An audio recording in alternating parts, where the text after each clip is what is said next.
Alright, should be live now. Welcome to the stream, everyone. This week I actually have a viewer or reader submitted deck. So I got an email last week. I've been working on this deck for about a week now, figuring out some good additions, some good subtractions, figuring out how to get Goblin Bombardment up. So the deck I was submitted was, I would say, pretty close. I'm still not sure if it's fully ideal. There was Source of Plowshares. Because a lot of what you're attacking with is like 1 power creatures and 2 power creatures, I suggested Path Exile. A lot of the Legacy meta currently doesn't really run basics, so the Path Exiles feel like kind of a free removal spell, basically, for one mana removal spell with no downside. Unlike Source of Plowshares, where like you can Swords a Goyf or something, they gain like 5 or 6 life that could increase the clock by like 2 or 3 turns. So Path Exile feels like it kind of just eliminates that downside. Still a full set of Lightning Bolts, because Lightning Bolt is just cheap, easy to cast, and handles most of the threats in Legacy, really. There was Cobble Therapies, and I felt like because this list goes off Young Pyromancers, and I've added Monastery Mentor to the deck. So Cobble Therapies were in the deck, and I decided Probe should probably be in the deck as well, so you can like turn 1 therapy your opponent, Probe therapy them. If you have like a second probe, you can cast Young Pyromancer on 2, probe them again, get a token, use a token to flashback Cobble Therapy. So you just get a bunch of incremental value that way. Of course, there's 4 Death Rights, gives you a little bit of mana leverage early in the game, gives you a late game clock. If Death Right, for whatever reason, can't really do anything because it ends up just being a 1/2, it can be a little bit of reach with Goblin Bombardment. You still got 3 Bloodghast here, so you get the ability to sack a Bloodghast to Goblin Bombardment, which actually we should go over real quick. Goblin Bombardment, the mainstay of the deck, is an enchantment for 1 and a red. You sacrifice a creature, and it deals 1 damage to target creature or player. Some of the old Goblin Bombardment lists, some people may be familiar with, ran a lot off a full set of Bloodghast, like a ton of Lingering Souls. A lot of them ran like Mutavault, Gravecrawler, things of that nature, so you can get like a real solid like graveyard-based engine for Goblin Bombardment to feed the card. But this list, one of the things I really like about the list that was presented to me was 4 Young Pyromancers. Means you're a little less graveyard dependent. You still have a lot of graveyard interaction with like Bloodghast, Cobble Therapy, Flashback, things of that nature, like Lingering Souls, Deathrite Shaman. You still have a lot of graveyard interaction, but Young Pyromancer makes it so the deck doesn't particularly just fold to a Rest in Peace, where the original Bombardments kind of folded to a Rest in Peace a little bit. Rest in Peace just did a lot to shut down the Gravecrawler Mutavault engine, and Bloodghast, obviously. Hey, how's it going, Lauren? So one of the things I suggest is, because this person wanted to go heavier on spells, use like some token synergies with Young Pyromancer, I suggested adding Monastery Mentors, because Young Pyromancer is like decent to slowly gain incremental value, kind of get there, but Monastery Mentor actually becomes a real clock, which felt relevant enough to me, where I think the 3 mana cost inclusion of Monastery Mentor is fine. We also get the ability for like Cobble Therapies, tear apart their hand a little bit, get some things going together, and Mentor just pretty much takes over from there. There were 3 or 4 Lingering Souls. All the Lingering Souls is really good to discard off Faithless Looting and get some flashback value and whatnot. The deck was kind of higher in 3 drops. There's 3 Scrublands, which I don't know if that's actually correct. It should just be like 2, and then like I kind of want to plateau in this deck from testing it so far. Yeah, this is actually, Lauren, this is a viewer submitted Goblin Bombardment list. So rather than run off rather than run off like Gravecrawlers, Mutavault, things of that nature, this person was running off Young Pyromancers with like Lingering Souls, Bloodghasts. Since for the last week and a half, I've been emailing back and forth with this person.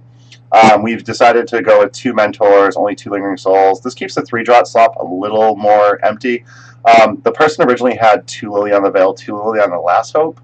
Well, I think Liliana the Last Hope is probably fine main board. It seems a little bit clunky with what you're trying to do right now.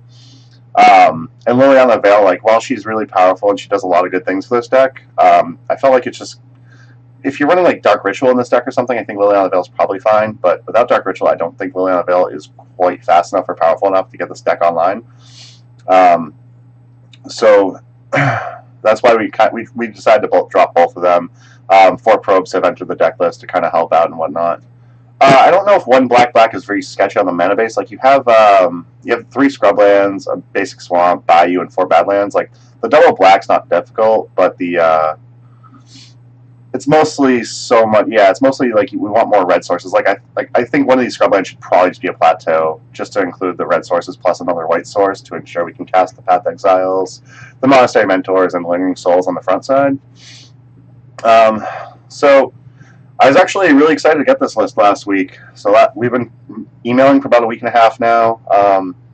This is the list we've come up with so far. There's definitely, I think, some changes need to be made. Like I said, a plateau in place of scrubland. I tried to get 4 Faithless Lootings in this deck, but I wasn't happy with it in testing. So I've actually, one change I did make since the last time I emailed with this person was the person's name I think is I don't want to butcher it. I don't want to forget exactly what it is, but it's Zane. What is it? Come on, email pop up. Zane Newsom is the person that emailed me asking me to go through this. They had suggested adding an Underground Sea to make your taxing probe a little less painful. Like sometimes late game, you took like a little bit of a slow start to control the board a bit with Goblin Bombardment and other spells. So we have a Singleton Underground Sea. They had originally had just 3 Faithless Lootings. I convinced them on a 4th, and I think that was incorrect. So I'm down to 3 Faithless Lootings again. We actually trimmed a land for it, so we're back up to 20 lands from 19. Added extra fetch. We have 10 fetches, so we get plenty of chance to get Blood Gas back in play. It also feeds Deathrite, which is nice. It makes sure our mana can be perfect, which is also obviously awesome. So yeah, that's what the deck is right now, and so far I think the deck's been okay overall. Nothing else I think I would change. Pretty happy with it. Sideboard. So the sideboard, I don't really know exactly what the sideboard needs to be. But right now, so there were 2 Zealous Persecutions on the sideboard. I suggested a 3rd because Zealous Persecution's a way you can just like all of a sudden be like, whoops, I win with a Pyromancer and a Mentor and whatnot. It's also a great sweeper spell against decks like Death and Taxes. It does fight against like opposing Mentors, opposing Young Pyromancers, stuff like that. Let's see. I suggested Surgical Extraction with Graveyard Hate. The reason I suggested Surgical Extraction was because naturally being instant, it synergizes with both Young Pyromancer and Monastery Mentor, so when you go post-board, Surgical can actually give you like a Prowess, a Monk, or a Elemental. So 3 Surgical Extraction there. A Singleton Pilot Needle, I believe, was in the original deck. And then there's 2 Price of Progress were added because a lot of times, like this deck does have a fairly greedy mana base, but a lot of times, like aggressive decks like this can leverage the advantage of Price of Progress just to be like, oh, you have 3 or 4 lands in play. Okay, here's 8 damage that closes the game. So I think Price of Progress was a fine add, and even though this deck is a greedy mana base, generally it should just close the game in favor of us. Or force a draw, really. If we have to force a draw, we have to force a draw. So Price of Progress could do that as well in a pinch, which not really the reason you want to have it, but it can be relevant. Pair of Wear Tear to fight Graveyard Hate, to fight Chalice of the Void. Chalice of the Void naturally a very tough card for this deck, considering how many 1-drops there are. Like there's 22 1-mana spells, and post-board there could end up being like an additional up to 4. So Chalice of the Void decks generally you're not going to bring in Surgical Extraction, but you might want Pithing Needle, so that's true. Yes, Zealous Persecution is great against True Name. That is very accurate. Thank you for stopping. How's it going, Scattercat? And thank you for stopping by. You're not. Crap, I cannot remember your name for some reason. Zane, you're not Zane, are you? I know Zane was supposed to stop in so he could see, maybe help me run this deck a little bit, because I'm still, after a few practice games, I'm obviously unfamiliar with this deck a little bit. I've been on the opposite side of this deck a lot, but I've never particularly been on the side of running the deck, so it's going to be an interesting night for sure. But we're going to run it through a league, so. So aside from the 2 Wear Tears, we have 2 Liliana Last Hope. Liliana Last Hope's amazing against Death and Taxes again. Death and Taxes is one of those decks where like they can bring in stuff like Rest in Peace to shut down like your Blood Gas. They can shut down like your Faithless Looting, Flashback, your Deathrites and stuff. So Liliana Last Hope can just pretty much answer most of their creatures. Creatures it can answer it nerfs enough where you don't particularly care. Like a 1/2 Sarah Avenger doesn't really matter, but a 3/3 Sarah Avenger's rough. Killing Flickerwish, killing Thalia, killing Mother of Runes, all that. Like, Liliana Last Hope's a very good incremental card advantage for us, essentially, with being repeated removal against pretty much every threat they run. Obviously, we have a ton of red removal So Mirror Crusader is not a problem for us, whereas a lot of decks similar to this, Mirror Crusader is a problem. But we have 4 Lightning Bolts, 3 Pass, and 3 Goblin Bombardments. Mirror Crusader doesn't appear like it'd be an issue at all. 2 Dismembers in the sideboard. That's something like one of the issues that was described to me was Gurmag Angler can be a little bit of a pain in the ass. So we have a pair of Dismembers. Great answer to Gurmag Angler. Great answer to other things. Oh, awesome, Scatter Cannon too. Okay. So yeah, Zane is in the chat. So if anyone has any questions, feel free to shoot them to me, shoot them to Zane. Like I said, we've been working on this. We've been working on upgrading this deck a little bit, getting a little more, solidified for the past week and a half through a few test games. It's been awesome. So Zane and I are definitely both interested in your input. This deck actually was like I said to Zane already. This was actually super exciting to get this email. I've been thinking about doing another revival series on Brew Corner, like talking about old decks you don't particularly see anymore, how you can upgrade them to fight the current meta, things of that nature. So this actually kind of inspired me to want to do a new one of those. And actually, I'm going to be starting this week. Tuesday, I'll have an article out about this deck, about where it started, some of the conversations we had, some of the things we agreed and disagreed upon, and whatnot. For the most part, we agreed on everything. I think there might have been one thing we might have maybe disagreed a little bit on. But it's mostly just like a work in progress. Like, we're trying to figure it out. So hopefully, with my punting skills, we don't end up just making this deck look horrible. And hopefully, with Zane's actual experience with the deck, we'll be able to actually do fairly well in this league and have a good experience for everyone. But this should be a lot of fun. This deck's definitely not... This deck's not a boring deck. It's got a lot of play to it. It's got a lot of different tricks. It's got a lot of interesting interactions. So should be pretty good. Well, it's going to start this league now that we've gone over the main board and the sideboard. If anyone is not aware, I upload all my videos raw to YouTube. So if you're not able to tune in for this entire cast, they will be there on YouTube. All right. So we're starting our first league match. We won the die roll, so we will be on the play. This hand's pretty sketchy. I don't think I can keep this, unfortunately. Faithful Suiting could fix a lot of the problems we have, but obviously I don't want to rely on that. Double Mentor in that hand was just kind of rough. This hand's much better. I'm willing to keep this. Our fetch land can get us the red source we need for Faithful Suiting. The Bayou can cast our Death Rights. Our Cobble Therapy will go jam a Dark Confidant. Possibly even through a Daze if our Death Right survives. One thing, Zane, I will say is I actually trimmed the 4th Faithful Suiting for a 20th land. I think you were absolutely 100% correct on that. I'm going to keep this. Mentor, I'm fine. I would like to draw that. If we can turn to a Mentor, we're in really good shape, definitely. Depends on what our opponent's obviously doing. If our opponent's on like some type of Chalice of the Void deck, we'll definitely jam the Mentor. If our opponent appears to be on like a Rug Delver or something, or some type of Delver strategy, we're not just going to throw it into a... We're not going to throw our Mentor into a potential Daze or whatnot. So we're getting probed. 2 options this is, most likely. Storm or Grixis Delver. Another natural option. They didn't play land first, so another natural option would be Charbelcher. If it's Charbelcher, I'm not excited for this, because so far in my testing experience, Charbelcher is probably one of the more miserable matchups this deck has. Super fast combo is definitely a weakness of this deck from my experience so far. Nope, there's a land, so we're not worried. We're not playing Belcher. That's good. We are likely playing Grixis Delver, given how these leagues seem to go. Assuming my opponent will probably Fatal Push or Death Ray. Nope, Duress, so it's probably Storm.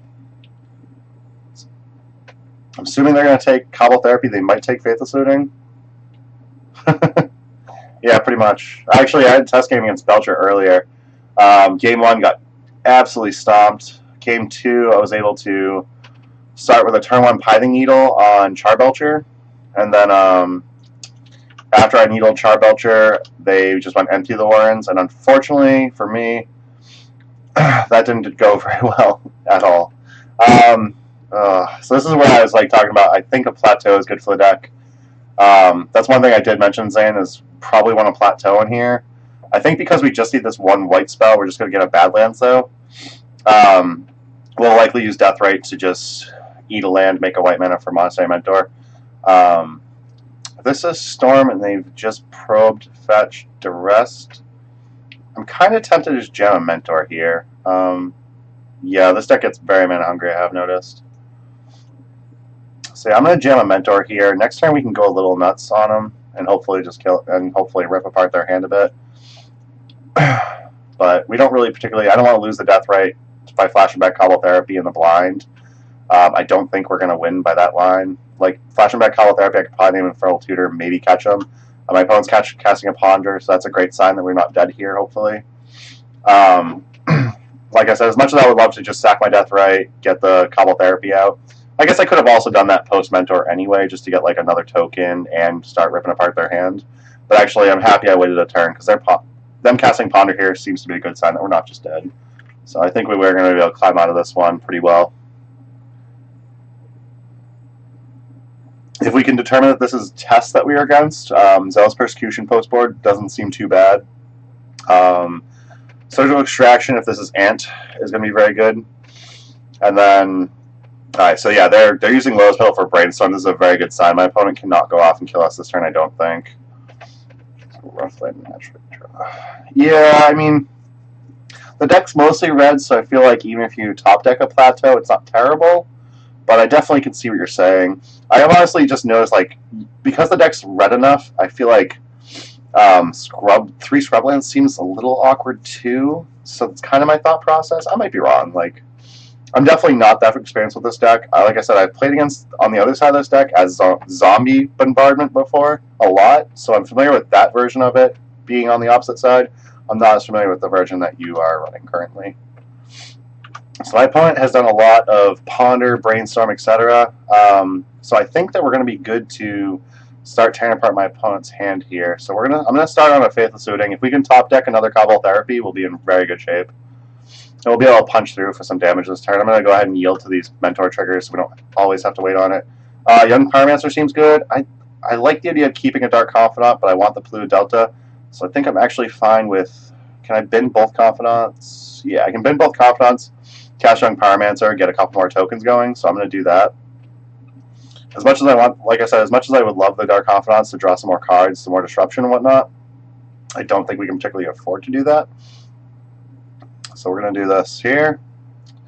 Yeah. So we need that Polluted Delta for red mana. Get this Young Pyromancer in play.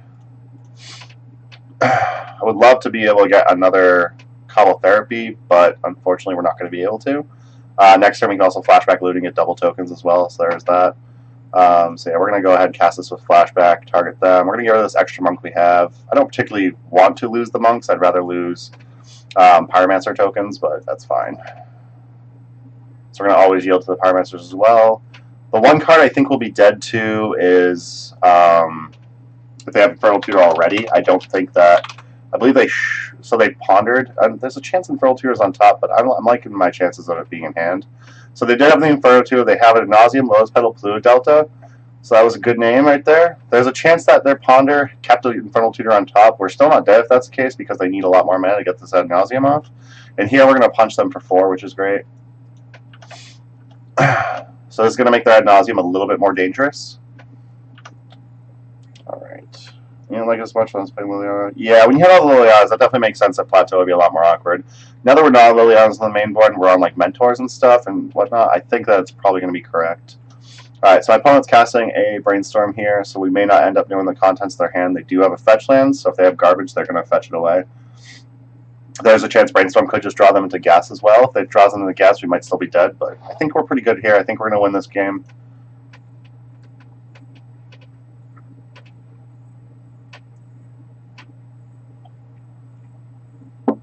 By the way, cheers, Zane. Thank you for stopping by. I appreciate it. How's your experience been against Storm overall? It feels like Storm can be pretty play-draw dependent. So I feel like if you get to be on the play, you get like Cobble Therapy, like some token creators, flashing back Cobble Therapies and stuff, you're probably in pretty good shape. And I think with Mentor, you're going to have a much more aggressive clock, so you're going to be able to race Storm a little more efficiently. But it feels like Storm on the play, like they could probably just get you. So I'm kind of curious what this matchup can hold for us. Alright, so they kept their Polluted Delta at the very least. My guess if they put cards back would probably be this Ad Nauseam. They might have not put back Ad Nauseam, they might have put back like if they drew like Cobble Ritual or whatnot, they probably still have Nauseam in hand, but 2 mana. I'm assuming it's gonna be Cobble Ritual. I'm assuming they probably saw this Ad Nauseam in hand. Yeah, there's a couple ritual. It actually dawned on me with my death right, I ate my own land instead of their land. Naturally, they have enough cards in their graveyard where that's not particularly relevant, but it could have ended up being relevant. So they have no cards in hand now. They're having Infernal Tutor in their graveyard, so we might be in trouble here. Let's see. So I think that they're still a little short. So they can't Infernal Tutor for tendrils and kill us. So they can make 6 mana total at the moment. They can't Infernal Tutor for tendrils and kill us. They can't Infernal Tutor for Dark Petition because they can't cast it. They might have to flash back like a Ponder or a Brainstorm and a Probe in order to get there. I think if they flash back Probe, they go 6 spells. They cast Internal 2, that's 7. They cast Tendrils, that's 8. That's still not enough. So they still need at least 1 more spell to be able to cast, which means they need at least 1 more mana. So I think we're in pretty good shape here. I think my opponent's kind of trying to do the math. I don't think the math comes out in their favor. Yeah, they have to Ponder here. They are 1 spell or 1 mana short. Or 1 spell and 1 mana short.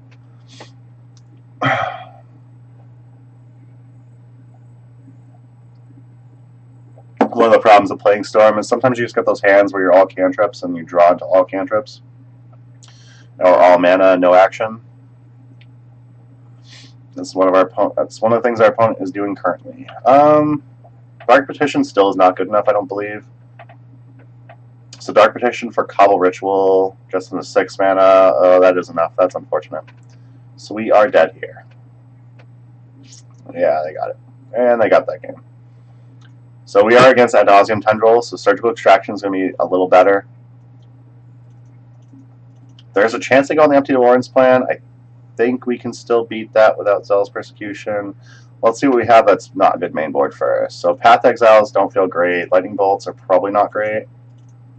How good is Unearth in this one? It seems pretty sweet. Unearth might be okay. I'm not huge into it. The idea you can like Unearth a Monastery Mentor is kind of nice. So I think that dropping Bolts and Paths mean we can fit the Zealous Persecutions in case they go on Empty Plan, which I think is relevant enough to bring them in. And I'm thinking I'm going to keep a Bolt just because it does give us a little bit of reach. It's possible Lingering Souls is worse than Bolt, though. So I'm going to bring back a couple more Bolts. Seems fine. I guess like you could bring in Wear Tear if you want to try and like throw off some like LED timing. That seems horrible. It's possible like you could trim a land, but I'd rather be able to cast all our spells on time on curve. So we're going to keep all our lands. We're going to bring it. So we're bringing in 3 Surgical Extraction. We're bringing in 3 Zealous Persecutions. I think 3 Zealous Persecutions might be a little much. I think I'm going to drop one of those for that 4th Lightning Bolt. So we're bringing 2 Zealous Persecution and 3 Surgical Extraction. We're dropping 3 Path Exile and 2 Lingering Souls. I just feel like Lingering Souls is going to be a little too slow. Like, Lingering Souls is probably okay if we want to start blocking and trading with tokens, if they do go the token route. But overall, I think that if we're fighting that battle, we're not in great shape anyway. So we're gonna go ahead and just ignore that. We're gonna obviously be on the play. We want to be as fast as possible. So we got Probe Therapy, which is great. We only have 1 land, but we can probe possibly into another land. So I'm gonna keep this. I don't think I can mull into a better 6, honestly.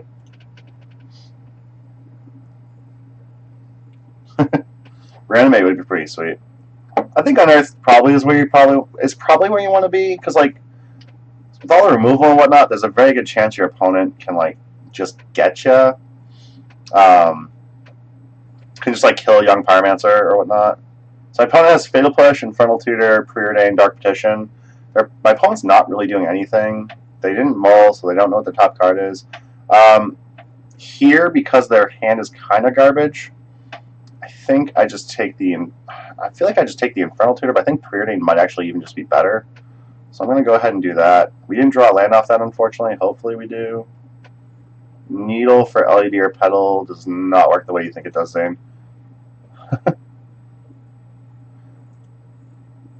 Needle won't affect LED because it's a mana ability as well as Petal. So I'm going to take their Infernal Tutor, because right now they're just short on mana, but they have a cantrip and 3 spells. I think Infernal 2 is correct here. So we're going to go ahead and do that, but it might not be correct. It might have also been fine to like wait a turn, but I don't think we're going to win any battles that way.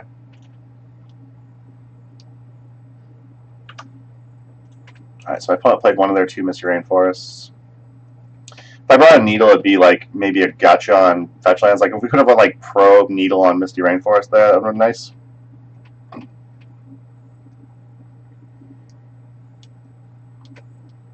Alright.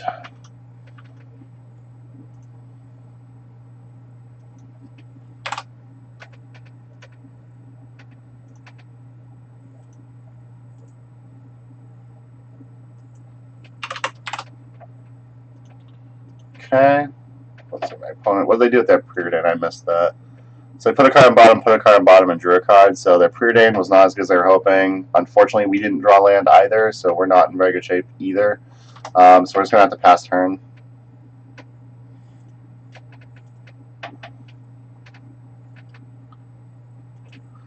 Opponent's playing Delta. Assuming they're just going to pass turn again. We do have to keep in mind that they do have a Fatal Push in their hand.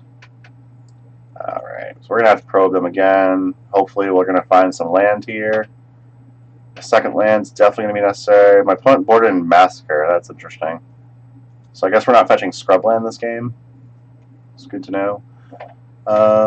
Okay, yeah. Not another land. Uh-oh.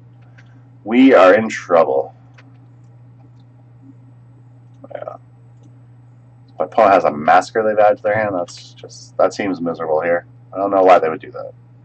I guess it does like hurt Mentor and stuff, but now we know not to fetch a Plains.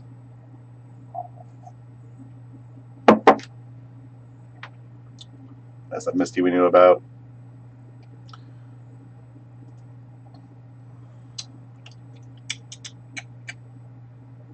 Alright, so we know we have an idea that there's maybe a Fatal Push and an Ad Nauseam somewhere in their top 2 cards. Hoping they don't just keep drawing mana. I think if we can jam a spell next turn, hopefully we draw like a Black Source. No Black Source, but we did get a couple therapies, so that's kind of good. I'm probably just going to name Ad Nauseam. Hope we just can get them. Getting stuck in this one land definitely hurting us a lot. And then obviously if we can get one of our token producers down and whatnot, we're probably going to want to... Oh, it was Dark Petition in their hand, wasn't it? Crap. Let's see. Ritual, LED, Dark Petition, Lotus Petal. We are fairly dead, I'm pretty positive. Yeah, we are. Fairly dead. Missing the fact that it was Dark Petition was definitely stupid. Alright. Do your worst. So that was one of the punts I was talking about. Yeah, I think they definitely have enough to kill us, right? So they can go Petal, LED, Dark Ritual, right? Plus, yeah, 2 lands. That's 5 mana. Dark Petition, Crack. I don't know if they have enough mana to actually do all that without going Past in Flames, which is a good sign. Yeah, that was definitely a punt. I'll join in on that.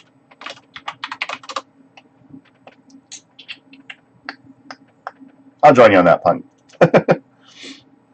Alright, so they haven't played anything yet. They have Ponder Resolving. They haven't played anything we know about more specifically. They chose not to shuffle their library, so that's obviously not a good sign. And here's a Petal, so I think that, here we go. I'm going to have 6. We'll see what they do. I think they need one more Ritual, though. I don't think they can guess what they currently have in hand. I think they need at least one more Dark Ritual, and then they can get there. They have 1 card in hand we don't know about. Yeah.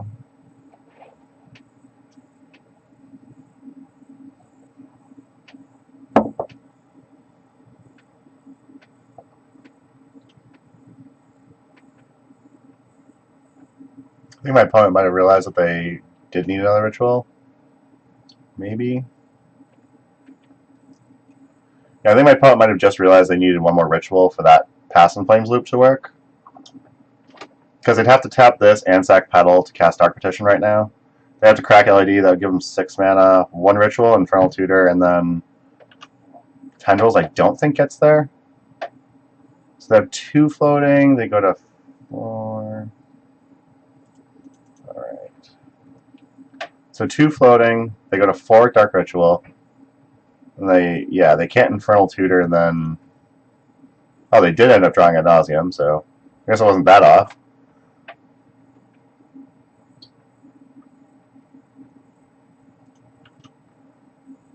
So yeah, I don't think they kill us here. I guess they can tutor for Lion's Eye Diamond and use Ad Nauseam. But I think that's what they're going to have to do here. I don't think they can just kill us otherwise. So at the moment, we're in trouble because Ad Nauseam is not going to hit that many high mana spells because they've already used Dark Petition, Pass in Flames, they've already gotten rid of a Massacre, and their Ad Nauseams in their graveyard, so... We might not still be out of the woods yet, but we might be close. Yeah,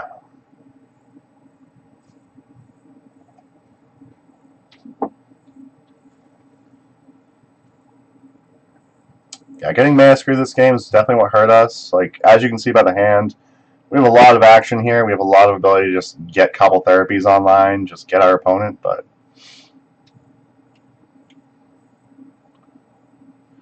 My variance on MTGO is impressive, if nothing else.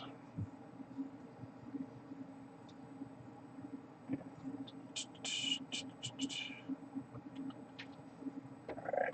Oh, Cobble Ritual is enough to do that as well. They didn't have to get those Lion's Eye Diamond. So that's another 2 drop out of their deck too, so that's kind of rough. We'll see what happens here, I guess. How's this sound and picture for everyone, by the way?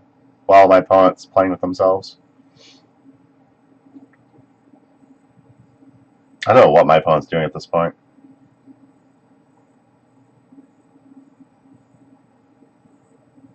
They did all that, and then they're gonna... I guess I can see that. Get as many 2 drops out of your deck as possible before you Ad Nauseam. Makes sense. Oh, they hit the Tendrils. They have mana. Not quite enough. Okay, Echoing Truth, that's good. LED, still... I guess LED can let them flash back the Pass in Flames, and flashback Tendrils, so yeah, that should be good enough.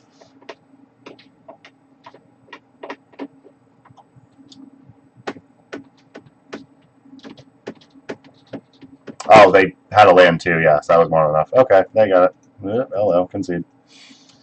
Alright, well, getting Massacred killed us. So we're going to go into round 2. Currently 0-1, lost to Storm. First hand wasn't quite aggressive enough. Well, it wasn't quite disruptive enough. Second hand we got Massacred, but variance happens, so not a big deal.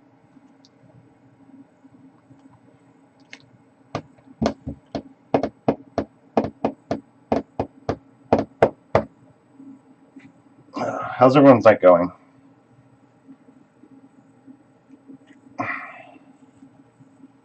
Hey, join a match. Awesome. We got our round 2 opponent. Or I guess our second match opponent. I guess you don't really have rounds in these leagues, but... Waiting for my opponent to join. There we go. Hey, look, we're running a die roll. We've been much better about die rolls, so that's pretty good to see. Yeah, I mean, we've got the fetch land for the Bombardment. We got Scrubland for Path. Cobble Therapy. We can Cobble Therapy... Bring one of our opponents on. We can like turn to a Bloodghast to flashback Cobble Therapy if we have to.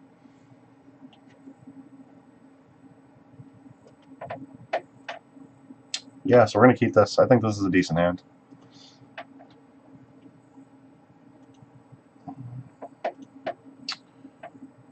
Playing Path of Exile and listening to me. Listening to me, that must be rough. I'm sorry to hear that. You don't get enough of that at work, do you?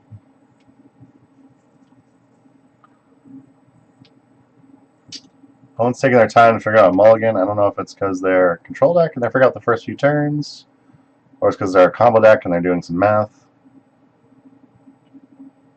Could also be MTGO is just slow, so there could be that as well. Keep the chat up, see if my opponent's just disconnected or whatnot at all. Can never get enough of my voice. Yeah, you know. I do have the soothing, deep tones of a voice that you'd want to listen to on a regular basis. That's for sure. So my opponent's mulliganed to 6 cards. They snap kept. I know what that means. We're going to try and couple therapy my opponent. Probably just going to name... What do I want to name here?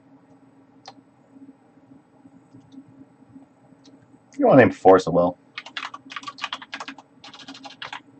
Maybe name Brainstorm, right? Yeah, I think we name Brainstorm. Why not? Brainstorm's a good card. And it's relevant for combo and control. Oh, so we're playing a Soldier Stompy. That Chalice is looking mighty mean. Oh boy. That's not great. Goblin Legionnaire. That's interesting. Alright. That's no bueno. Not what we wanted to see.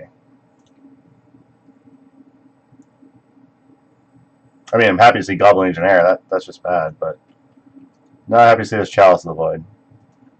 So we're going to need some Wear Tears is what we're going to need here. So we're going to go ahead and close this out. Soldier Stompy. So you say that. You're running Soldier Stompy, huh, buddy? For whatever reason, they don't just jam a Chalice here. I'm going to play Bloodghast, Flashback, take Preeminent Captain.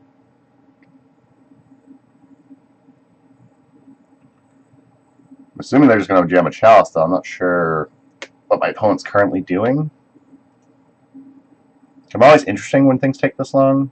If they drew like a Chrome Box, I could see how that might take them a little bit longer, but figure out if they want to do like a turn 1 Preeminent Captain or a turn 1 Chalice of the Void. So hopefully they do like a turn 1 Preeminent Captain, because then we can like path it. Immediately just answer that problem after that. Or we can Bloodghast, like Cobble Therapy, get rid of the Chalice. I would give him 1 turn with the Preeminent Captain, which would not be great, but it would be fine. Alright, yep, that's a Chalice of the Void. Faithful Suiting, not a great top deck here. Alright, so we've seen this, we've seen this. My opponent has to stop at my draw step. I'm not sure if my opponent's just really bad at this game, or if they're going to have potential effects during my draw step, but a stop during my draw step is very odd, especially from Soldier Stompy. I'm trying to think what they could even flash in Soldier Stompy to like actually make this relevant, but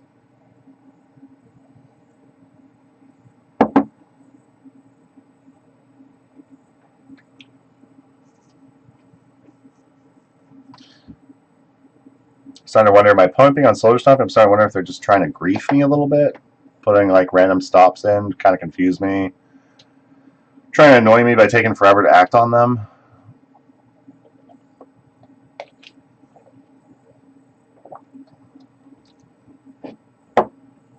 Also, if there's a lot of people like me and you get stuck in a stop like this, you start hitting like 1 or 2, or F6 or whatever, or F2, whatever your pass until response or whatever it goes. So thinking like, oh, I'm waiting on my opponent's waiting on me probably. You start hitting the button and then I don't know.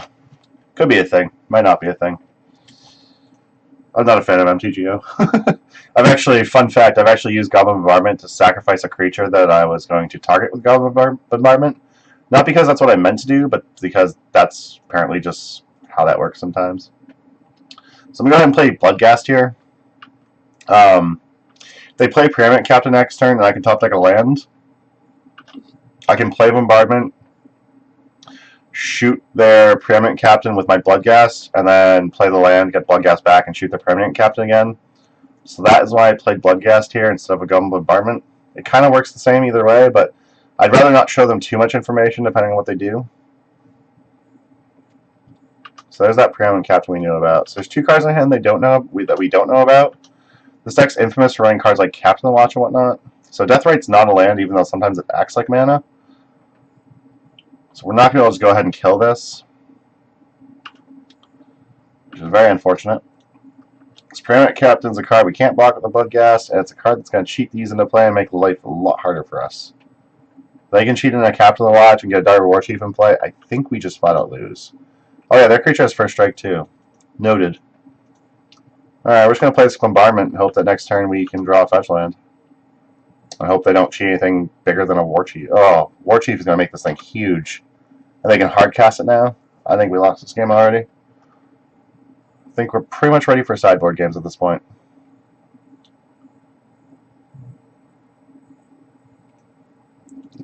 And I'm going to see what they cheat in. I want to get a little bit more information about what they're running. Because they have like this Goblin Legionnaire, so that's really odd to me. And I also don't know why they didn't... I guess cheating in the Dire War Chief means they can actually cast a spell for cheaper, so... I guess there's some relevance to cheating that in, but it still kind of seems bad to me.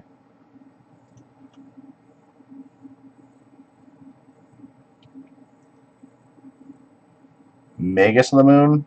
What the hell is happening to me right now? Magus of the Moon. Jesus. Oh yeah, there's a Cobble Therapy. Okay, there's all our 1-drops, so we're done here. So another thing that I've realized with this deck that's kind of rough is the Chalice of the Void's not pretty for us. I don't think Liliana Last Hope's relevant here. I don't think she really does enough. Zealous Persecution could be okay. If they're on Magus, it makes me want Zealous Persecution a little bit less. Python Needle doesn't seem great. Like, we can Python Needle Wasteland if we're that worried, but they run Magus. I can't picture that on Wastelands.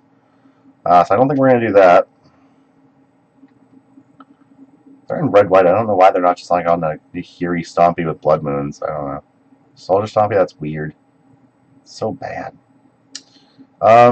Yeah, I mean, there's not really much to bring in here. Like, Zealous Persecution doesn't really do anything. Like, they can make a lot of tokens with Captain of the Watch and the like, but they have a bunch of Lord effects, so Zealous Persecution doesn't feel like it really does anything.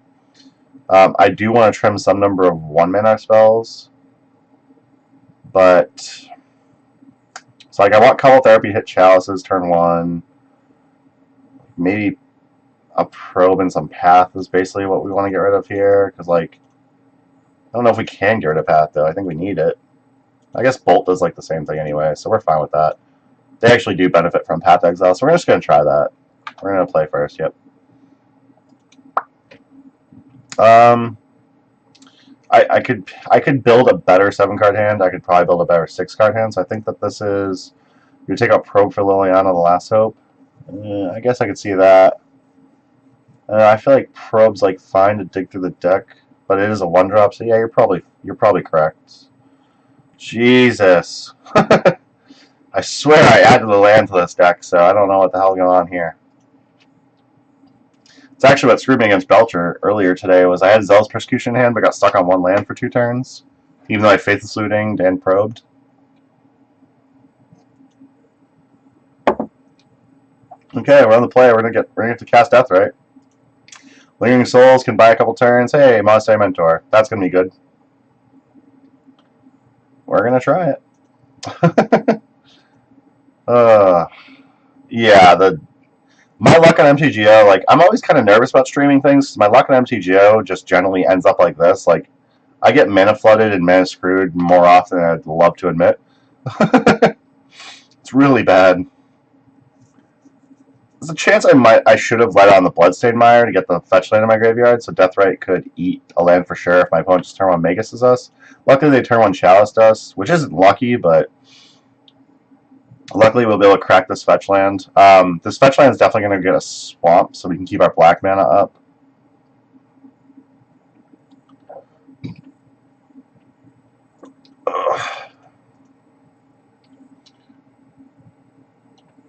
We're definitely going to want to swap because we have a lot of black cards in this deck. Saving 2 life on a Dismember is relevant as well. So we're going to go ahead and exile that for white. We're going to cast a Mentor here. Hope we get to... Hope they don't just have like... If they have like a turn 2 Palace Jailer or something, that'll be really, really bad luck on our part. But if they don't, they have to like cycle out their City Traders to play like a Magus or anything like that. Like, that'll be a land we can eat, so we can cast Lingering Souls for hard cast next turn. And just start spamming tokens with Mentor.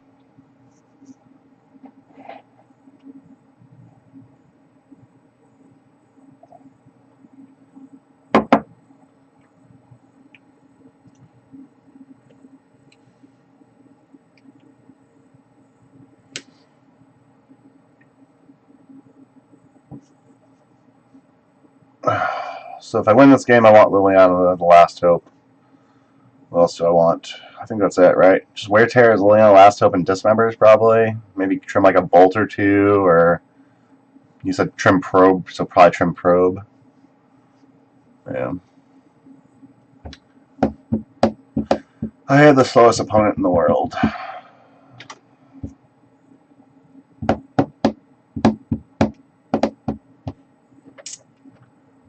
I'm not a drummer.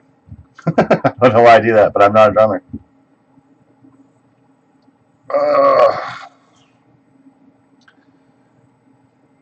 What you doing, opponent? You got something to cast? If you have nothing you can cast, you shouldn't be taking this long.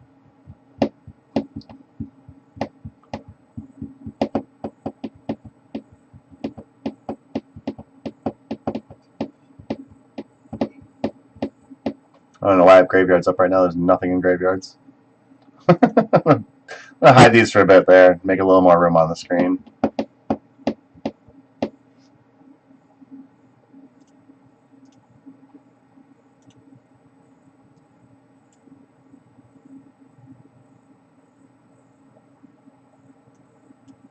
Oops. Yay, they played a card. Woo. Shifting the screen a little bit. Apologize, everyone, if that throws you off. Okay. Yep, you have a Say as Trader's trigger. Hey, look, Soldier. Who would have thought that they would name Soldier? I wouldn't have thought that. I thought they were going to name Drake. Switch into Sea Stompy from here. Sideboard's like 10 islands, 4 Sea Drakes, and an Echoing Truth or something. A Gilded Drake, there we go. Great against Sing and Show. It's awesome. Okay, opponent has 2 mana. Trying to figure out what to do with it, apparently. Sure they have not that many options. Man.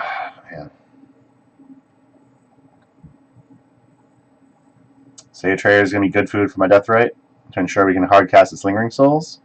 Having a Swamp in play means we'll definitely be able to flashback the Lingering Souls as well. So this game we're going to go very, very wide, which is a very good thing.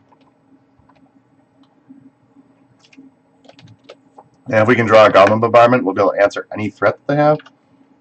Oh yeah, that's annoying. Okay. Hey, Lightning Bolt. Perfectly on time Lightning Bolt. Let's see. Yeah, man, I'm just jamming Lingering Souls, I guess. I don't really think there's anything else to do here. Lightning Bolt could make a very nice, just like, got ya trigger for Prowess for Mentor.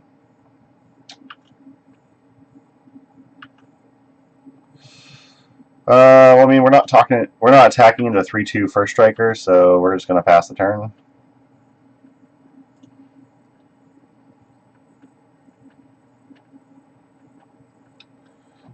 So if we can get a land here, we'll be able to flashback Lingering Souls and hold up Lightning Bolt. Or just hold up Lightning Bolt. We'll attack with Mentor and our Spirits, getting some damage. If they try to block, we can just Lightning Bolt to trigger Chalice, but we still trigger Prowess. Making a 4/4 Mentor against a 3/2 Thalia first strike seems real good. Rest in Peace. Okay, so we're not going to get Lingering Souls. That's fine. Whatever. So we need top deck land here. And this is, like I said, this is one of the things I think that this deck is a little bit stronger with. Oh, that comes into play tap. That's right. Read the card, Aaron. Read the card. So that one of the things I do like about the Mentor plan is the fact that cards like Rest in Peace, like Mentors and Young Pyromancers, don't particularly care as much about Rest in Peace as the original Zombardment deck does, because you're not running like all the Gravecrawler shenanigans. You are running like these token synergies. Be able to just spam tokens means you can still trigger your Goblin Bombardment plenty without having to worry about like a Rest in Peace ruining your day. Recruit the Guard. That's a very good card. What you gonna get? But what you getting, buddy? Yeah, you got your trigger. You got your trigger. That's cool. What you getting, buddy? My opponent has 2 cards in hand. It's going to put a 3rd card in their hand. Yeah, I already know Sage Race is exiled. Preeminent Captain, okay. That's a card. That's a card for sure. Okay. Yeah, okay. Badlands. Oh boy. Yeah, I want to stop drawing land now, hopefully. Like I said, great at getting mana screwed and getting mana flooded at the same time. It's pretty awesome, not gonna lie. By awesome, I mean it's pretty miserably horrible. Yeah, we're just gonna punch him with some spirits. I would love to draw Goblin Bombardment. Goblin Bombardment would pretty much close out this game, I think. At least give us the ability to like kill this Thalia, so we can actually start punching through damage. But as a 3/2 with First Strike, we need to double spell in order to keep this from being a problem. If I can top deck like a Wear Tear, that would be like, really ideal. Because if I can just like Wear Tear the Rest in Peace and the Chalice on the board, then we can start like bolting and using Deathrite and whatnot. Like, there's a chance that we do end up answering this Rest in Peace, like holding up Fetch Land might have been okay, but I think I want the mana available as soon as possible. Because as it stands right now, if I top deck Wear Tear, I can Wear Tear Chalice and Rest in Peace and Bolt Thalia, and then get like punched through with a bunch of monks and spirits, which would be great. Actually, I don't even know if Thalia is the correct bolt here. I think bolting Preeminent Captain is probably correct here. I'd probably wait until combat to do it, just swing out and everything. Let my opponent declare their blockers. If they declare just Thalia, then start doing crap just to make sure my mentor lives. We get some more tokens, we push through with some more damage, and we get to answer their board. One concern is my opponent is on 6 mana now, and 6 mana means that they can actually cast a means they can actually hard cast a Captain of the Watch. Captain of the Watch giving +1/+1 and Vigilance is going to be tough for us.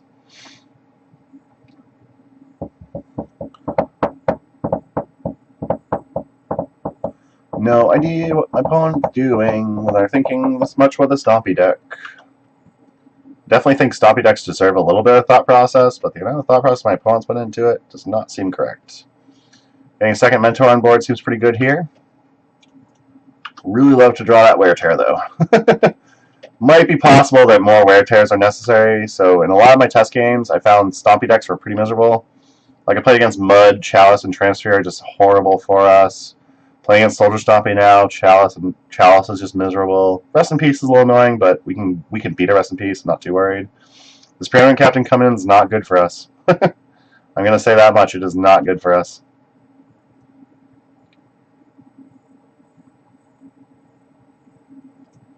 Boundary Championing. When this enters the battlefield, does damage target creature or player equal to the number of creatures you control? What the flip? So that's going to be 4 damage to my mentor? I don't think I like that. So I think what I'm going to do, I'm going to bolt. Doesn't matter where I bolt because it's getting countered. We're going to get some more tokens, though. Absolutely get some more tokens here.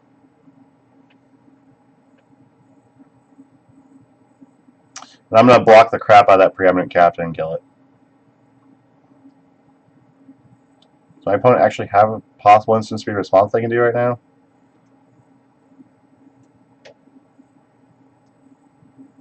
Or can my opponent have instant speed that they're waiting to respond? I think it's just my opponent's like really slow. I don't know what exactly the deal is with them, but hoping that they go a little bit faster for future. Yeah, my opponent's like already down to like 12 minutes and we're still at 19 minutes. We're only in game 2. I mean, chances are we just put in the good fight and we chances are we just put in the good fight and my opponent times out, so there's that too. Okay. So we are going to block and we can't trade with that card. Yeah, we can, right? Nope, we can't. We can't trade with that, so we're just going to have to take it. Damn it. Bastard. Killing my mentor is very bad. Foundry Champion? So that card is fire breathing and can pump its toughness as well. So what is that, fire breathing, reverse fire breathing for red or white? That's pretty annoying. So I can pump it once.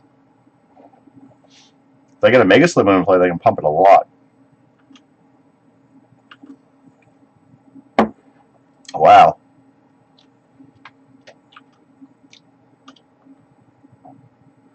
Faithless looting. Well, that's not good here. Yeah. Yeah, we're just going to cast it anyway. We're going to have more tokens, I guess. Love to top deck Goblin Bombardment here. Goblin Bombardment right now would be a very good card to top deck. So we still can't attack with our Mentor, but we can attack with pretty much everything else. I don't think being on the defense right now is really how we're going to win this game.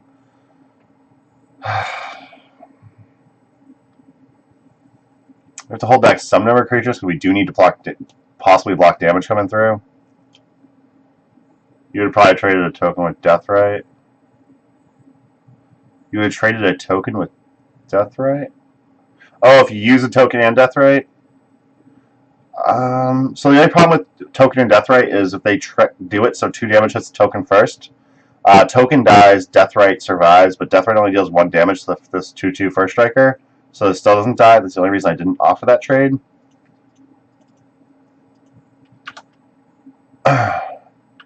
Deathrite's definitely going to be blocking here, though, because I just don't want to take the damage at this point. Like, right now, my opponent has to eat a token. They have to probably... I don't know if they don't have to chump a token, but they're going to take 2, 4, 6 here.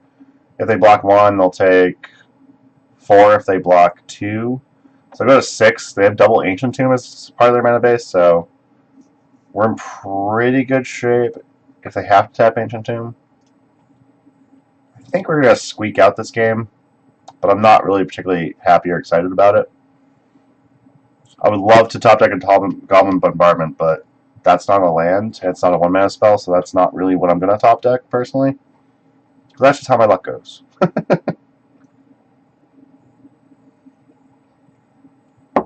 My opponent has to choose blockers and figure out what they're blocking if they're blocking, so this is going to be probably 3 or 4 minutes, maybe. My opponent's paying costs. Containment Priest. Okay, so they're going to try and block an extra creature. That's perfectly fine. Not sure why they just sat on the Containment Priest when... Yep. So they're going to eat 2 tokens and probably chump the 3rd. No, they didn't chump the 3rd. That doesn't seem correct. So they're going to eat a token, trade with a token, and then take 4, go to 6. I mean, yeah, it's pretty much the best outcome I could have hoped. Unless their top deck is very good. Why not attack with Bloodghast? I guess since we were just trying to push for free damage, a Bloodghast attack probably was fine. It can't block, so it makes no sense to just do it. Since we can't return it to play, yeah, I mean, probably should have attacked with Bloodghast. I could have put them at 4 life. Ugh, God. This is misery.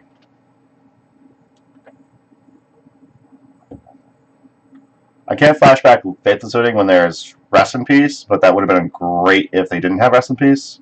It definitely would have been an amazing line.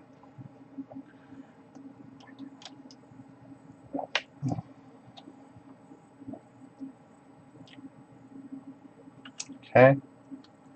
And 1 card in hand. Let's see if they put anything in. Thalia. Thalia's not terrible for us. That's actually perfectly fine. I mean, I think I just block the Foundry Inspector, or whatever this card is, Foundry Champion. This thing can Fire Breathe and whatnot, so we're going to take 4 First Strike. If we block with Mentor, like, we don't really gain anything. Yeah, Rest in Peace is just, like, way up here, so it wasn't really relevant to what was going on here. So I definitely get missing it. That happens. I missed the attack with Bloodghast, which was basically a free attack because it can't block. So I'm not judging whatsoever. Goblin Bombardment off the top. Damn it! Why is there Pluto Delta? We couldn't find land game 1, and now we're finding nothing but land. Come on, deck. What are you doing to me? They have 2 blockers. We have 1, 2, 3, 4, 5, 6 attackers. So they're going to go to 2. If we attack, they go to 2. And then, what's this? 2, 4, 8. That's a lot of damage. We're going to have to block for sure. I think we just get in with Bloodghast 2 Spirits, I guess we don't really have a good attack here, but we have to have blockers, so we can't just attack with everything because we're not actually going to kill them.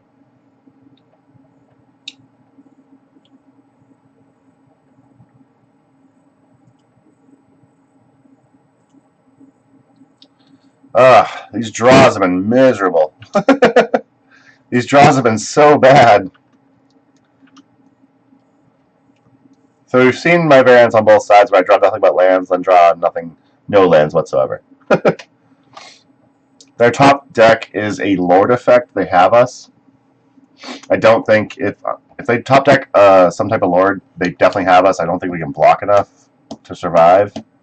I guess what we blocked Foundry, Champion, and Thalia. Heretic Cathar. We'll take 3, 6, 7, 8. Yeah, if they have a Lord effect, we're very dead. If they don't have a Lord effect, I think your Goblin Bombardment pretty much closes this one out.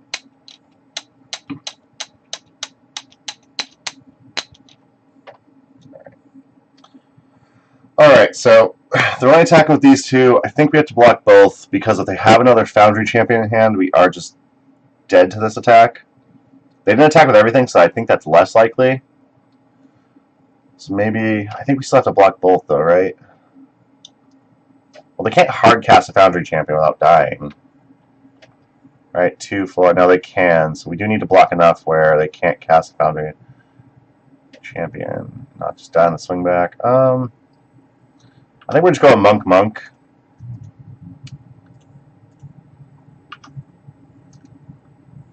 Oh, man. This top deck's been pretty bad. I'm going to put an upkeep stop. Will most likely fetch on my upkeep. Hopefully decrease my chances of drawing a land.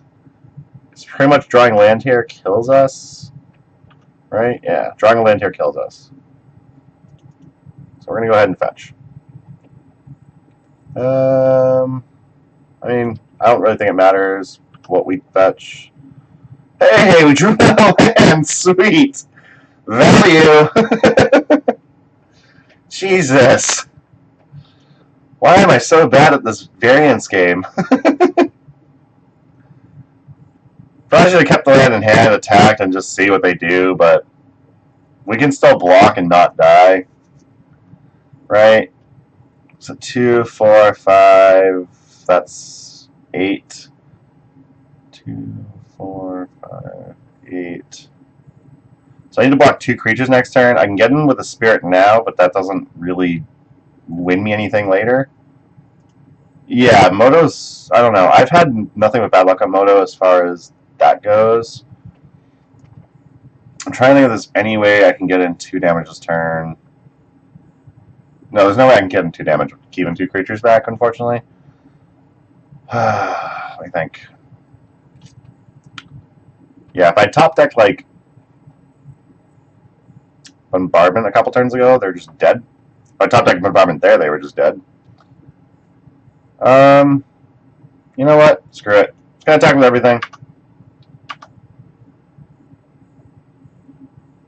Yeah. I mean, they have to block.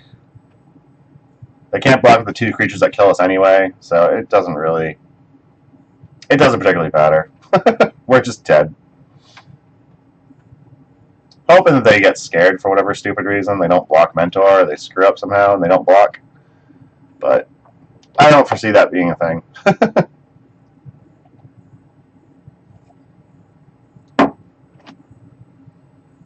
I guess if we had boarded in Price of Progress, like our only hope here would have been like keep back all 3 creatures, price to force a draw, and go into another game. Because then my opponent definitely times out because they are super slow at responding to everything. They could be streaming and explaining a lot of things, which is a possibility. I've never heard of Pathy, so I don't know if maybe I'm missing something with that. But yeah, they're on to me. They blocked the creature. We're just dead here, so we're going to go ahead and concede. I can't play... I can't spend another 2 minutes wasting time on them to just attack and kill me, which is all they need to do. I want to get into some actual games, produce some actual content. That was rough. So we lost lost in 2 against Storm. Pretty close. We needed to draw a land the second game. We would have been very good. We had a lot of disruption, a lot of token producers. We would have been able to really force a lot of pressure. But unfortunately, game 1, we just were like a turn short, basically. Game 2, we were stuck on 1 land with a lot of disruption. We had like Pyromancers. I think we had Mentor. We had like Cobble Therapies and Probes like ready to go everywhere. We just got stuck on 1 land for turns, so that was unfortunate. Against Soldier Stompy so far. Chalice of Light game 1, we drew a lot of 1-drops after that. Didn't draw a whole bunch of lands. So it was unfortunate, but it happens. And then game 2, we just drew all the land pretty much. Drew a lot of land, a lot of 1-drops. We were able to stop the game with the Mentor for a while, but it was unfortunate. It just didn't work for us. But actually, missing the 2 extra points of damage with Bloodghast was really relevant there because they died at 2. They won at 2 life. So actually, that attack with Bloodghast basically is what lost us the game. That one missed attack at least. So noted for future.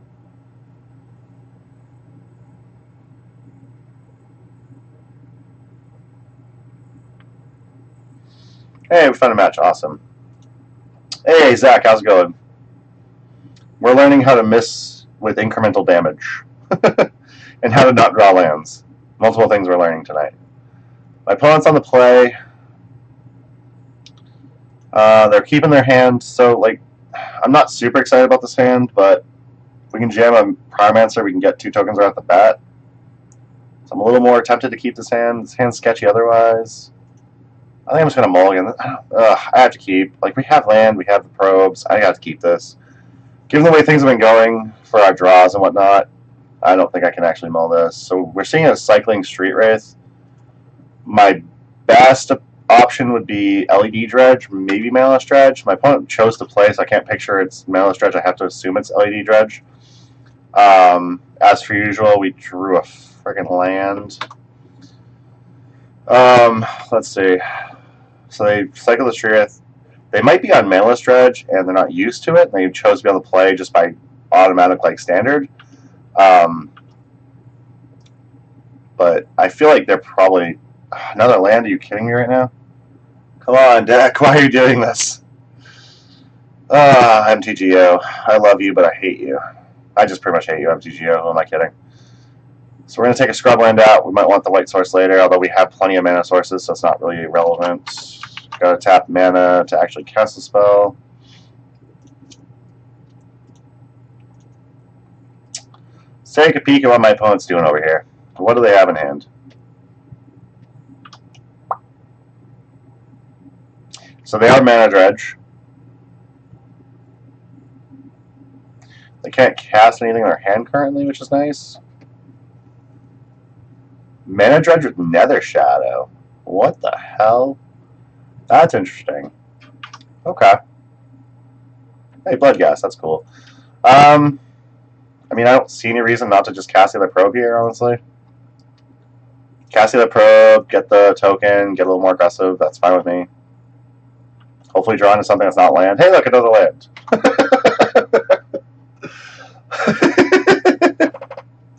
People call me crazy, but there is a conspiracy here. Lord. Yeah, my opponent's deciding whether or not to replace their draw dredge. I mean, I know their hand doesn't really do much, but it's like you have to dredge, right? They took a draw. Okay. Sure. Assume they probably want to discard their bridge from below.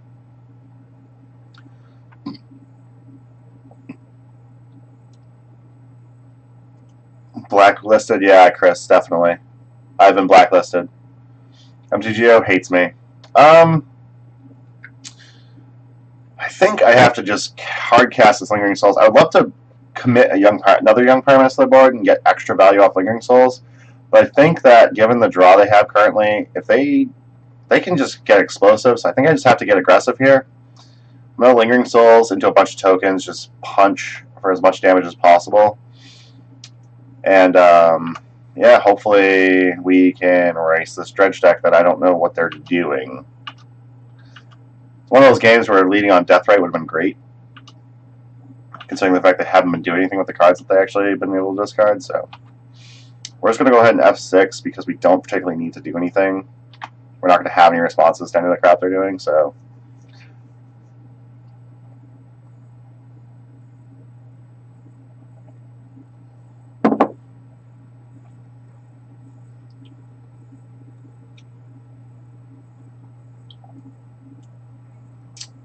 I probably had 2 Bridge from Blows, which is really good. They didn't hit anything of real relevance. We know their hand contains Cephalid Coliseum, another Bridge from Below. Now it contains a Goliath Grave Troll.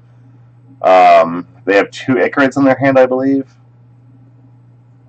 So they need to hit like Cobble Therapy, Narcomoeba, so they can get those Icarids out of their hand, get that Bridge from Below out of their hand and whatnot.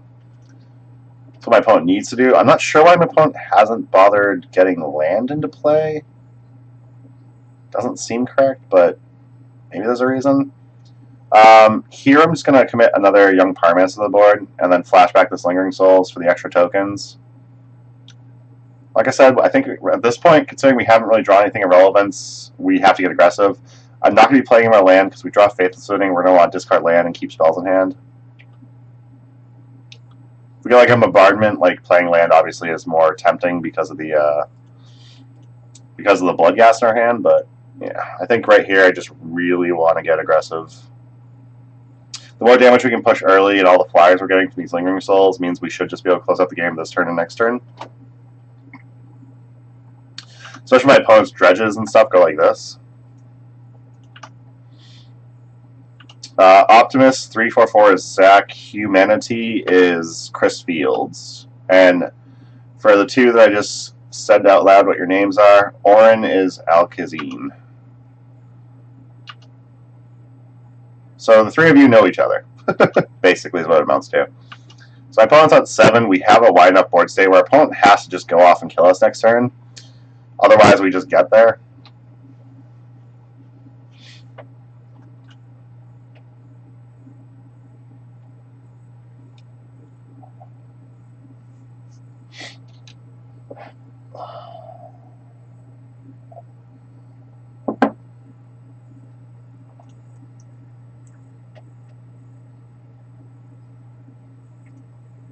Alright, what did my opponent get? So they found Faith Looting, double Cobble Therapy, double LED, Gemstone Mine.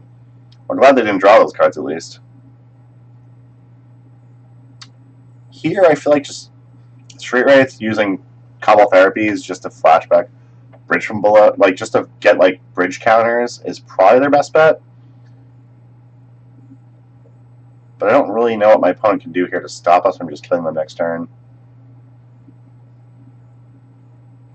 We're on Young Pyromancer Bombardment. So we have Goblin Bombardment, we have Young Pyromancers, we have Monastery Mentors. We're on technically Mardu, but we do have blue, so we're on like Mardu blue. So yeah, Goblin Bombardment is really the easy answer here. But instead of be like really graveyard reliant with grave crawlers and things that and like Mutavaults and things of that nature, we are a little less graveyard reliant by having Young Pyromancer and Monastery Mentor. So again, as I said earlier, which obviously you weren't around for, this is a viewer-submitted deck. Someone said, this is what I've been working on. It's a little different than what you might be familiar with. And they presented this Goblin Bombardment list to me that had Young Pyromancers instead of the Gravecrawler Mutavault combos. And actually, I used to love this deck. I never particularly played it myself, but I always loved it. And I took it right off the bat. I was like, yeah, let's do this. So we've been emailing for a week and a half. Actually, the person is Zane Newsom. They're actually in chat as Scatter Cannon. So if you have any questions about the deck or you're curious about some of the card choices and whatnot, just feel free to ask them as well. After that game, I want to trim a land, but I know if I trim a land, I'll never see a land, so I'm not going to. We obviously want 3 Surgical Extractions against Dredge. Is Land of Last Hope worth it here? I don't think it is. I guess it can be like a, oh crap, gotta kill my own creature to trigger those bridges, but I don't know if that's worth it to bring it in for that reason. I feel like Spot Roll is probably not great. Some Path, if they have Elesh Norn, Path Exile I think has to stay in. I guess Cobble Therapies are pretty bad here, so that actually probably is a pretty easy board out.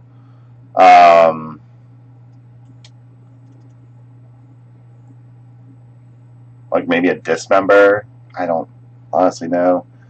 If Zane has any insight and wants to chime in shortly, that'd be great, because I am lost right now. I know I keep Deathrite. I like the idea of keeping Bolts, but Bolt I could see being trimmed for like some number of Zealous Persecution, just to, like, blow out like a zombie like zombies coming at me and then having a bunch of tokens, but I don't think that's really where we want to be. Well, Ass Hope might be correct, but that doesn't feel right either. I don't know. Yeah, I think I want as many 1-mana spells as possible, though, so I'm going to try this. My opponent is actually on Mana Dredge. They just weren't. They were just doing it like it was Mana Stretch. I don't really know why. I'm going to bring in a Pithing Needle and shut down, like, Cephalid Coliseum, I guess. I don't really think there's really anything else I want here. Oh, yeah, flashing back Cobble Therapy does kill their bridges. That's a good point, Zach. So I guess I keep it then. I probably just drop some number of Lightning Bolts and maybe a Path. I don't know. Probe, I guess, is not great. Yeah, I'm just going to go with that. So we're dropping a Lightning Bolt, 2 Lightning Bolts, a Probe, a Pithing Needle. We're getting 3 Surgicals and a Pithing... No, not a Pithing Needle. We didn't drop a Pithing Needle. We're going to see 3 Surgicals for a Probe and 2 Bolts. I think Bolt, like, triggering our prowess and all that is relevant enough. Not super excited for this hand. We are on the draw, so we could draw land. We have Surgical, so I think we have to keep this. I think we can do better on 6, though, right? This is horrible. I feel like I have to keep this, but I can't. Yeah, I'm going to keep it. I'm going to keep it. We're going to take a risk. All these 3 drops. Feels bad. Maybe we'll top deck Deathrite and land.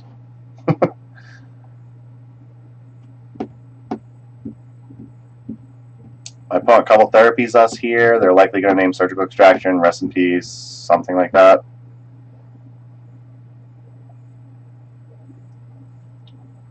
Could also be a Putrid Imp that they're trying to cast off black. It is a Cobble Therapy. They are targeting me. So they're probably going to name Surgical Extraction, would be my best guess. Which means this hand is a not keep. Force of Will. My opponent named Force of Will. God, what the frick? Why would my opponent name Force of Will? What in that game made them think I have Force of Will? Maybe just young Pyromancers? What else did we cast that game? Lingering Souls? We're not a Force of Will deck. What the hell is my opponent doing?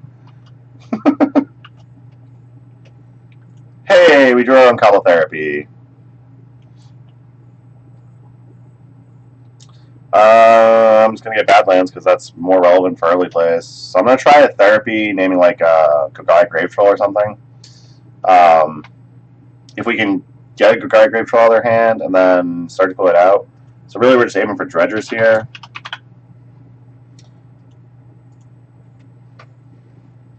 Stinkweed Imp. So we missed. So they have Bridge from Below, Firestorm, Gemstone Mine, Narcomoeba, Stinkweed Imp. They can't cast... They can cast a Narcomoeba, which is a little awkward, which means the Surgical might end up eating it. Yeah, we'll see what happens, I guess. If they target us with that Cobble Therapy, I'm likely just going to Surgical out their Narcomoeba if they actually do that. Narcomoeba is like one of the few ways they can easily trigger a bridge, so seems relevant. Firestorm's tempting for when we flashback our Firestorm's a tempting target when we flashback Cobble Therapy, though. So they cast Narcomoeba, they play Gemstone Mine, they're targeting me. So we're going to take out their Narcomoebas, which makes their Dredges not as impressive. Let me get this one in the graveyard before I forget. There we go. So we got all 4. What do we got? Do they have reanimation targets, or are they just... So this is Mana Dredge with Nether Shadows. A little weird, but... So they have 4 Firestorms in total. They don't have any... Alright, so they're not... So they're like a value Bridge from Below Icarid deck. So if we can snag those bridges at some point, we're definitely going to want to. But they're not a Dread Return version at the moment. Yes. Your Cobble Therapy resolves. So they might take Dark Confidant.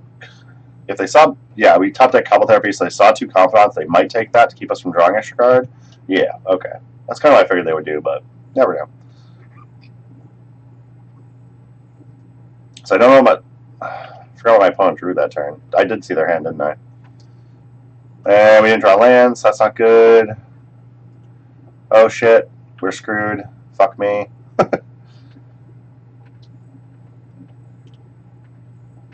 I'm assuming they're going to Firestorm, discarding their hand. Oh, they drew 5th. Okay. Let's see if they discard. I'm assuming they're going to keep Firestorm in hand, I guess. So they drew a Stinkweed Imp. They drew a Gemstone Mine. So we know they have at least Bridge from Below, Firestorm. I'm actually kind of surprised they didn't discard Bridge from Below as 1 or 2. Like, we top deck Surgical here and we take both Stinkweed Imps like they're just not doing anything this game. Alright, we're going to probe them, see what they got going. We're going to hopefully draw another land or a Surgical. So they have Gagari Thug in hand. Okay, so they can still... Crap. Well, they have Bridge from Below, Firestorm, Gagari Thug. So I guess we just Cobble Therapy named Firestorm.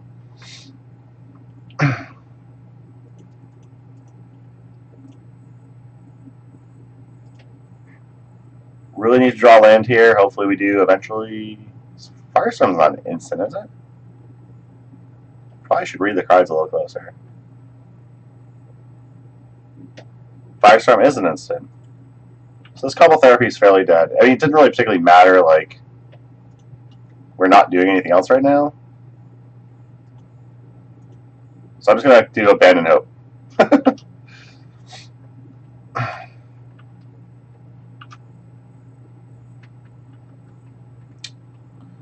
Alright, here comes the Stinkweed Imp. So I'm assuming they're going to dredge Stinkweed Imp and then hardcast it. 3 Bridge from Below. Oh my god, 2 more Bridge from Belows? That's not good. So we might have lost this one. Fucking mana screw. Like 12 cards in the deck, and we've seen 1 land out of 20 in a 6-card deck, so that doesn't make sense. The numbers don't make sense on that one. I have to assume they're going to hardcast their Stinkweed Imp here, and then flashback Cobble Therapy, hitting one of the cards in their hand. I don't think they know about Goblin Bombardment, so they're probably going to hit like Young Pyromancer or Monastery Mentor. Young Pyromancer would be the best thing they can hit, I think. If they were to hit Lingering Souls, that's just stupid.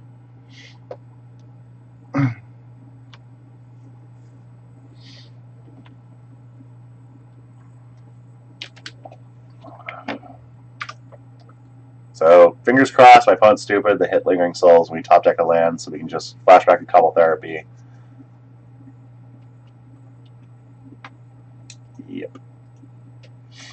Yep. Oh boy, this is not looking good.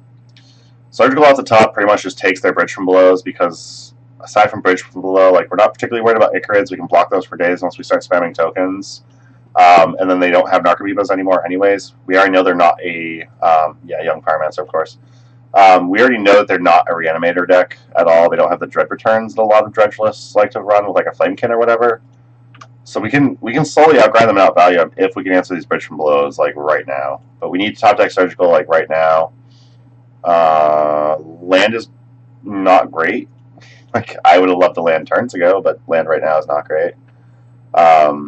So they're probably just going to dredge back, Stinkweed Imp, and do the whole thing all over again. I'm going to go Scrubland here, because we're going to want the white source for our mentors and whatnot. For sure, if we can top deck 1 more land, for sure we're going to be casting Lingering Souls, using the Soul Token stack to Goblin Bombardment to exile their bridges that they do have currently. But yeah, I'm not very... Being on turn 5 and we're on 2 land right now, I am not feeling very confident in this game at the moment. They have no Cobble Therapy, so here they probably take Monastery Mentor. And they get 3 more tokens off of the Stinkweed Imp they're about to cast. Another Shadow has to be the 3 creatures above it. So they won't be able to bring back another Shadow next turn, which is nice. Gives us something to look forward to. And their Gemstone Mines, how many does this have on it? So if they cast Stinkweed Imp here to do that, they lose their Gemstone Mine, which I'm actually fine with. both of them because they won't be able to cast anything anymore. Which means they will actually be working just out of their graveyard. I think we can beat 6 zombies. I'm not feeling great about it, but I think we can beat 6 zombies. We do need to top deck land like here now.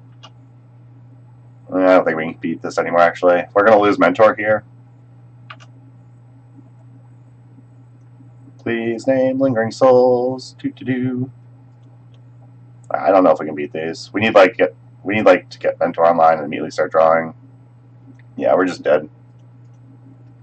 That was just miserable. That was so bad. What were you saying, Zach?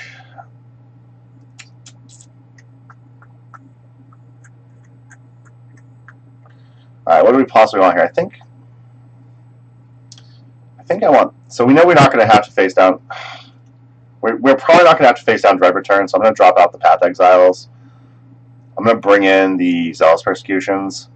Just because in like the zombie grind fest, Zealous Persecution can be something that can really help us get pushed through. Yeah, that wasn't pretty though. I don't like the way that went particularly. Bolts I still don't think are particularly relevant.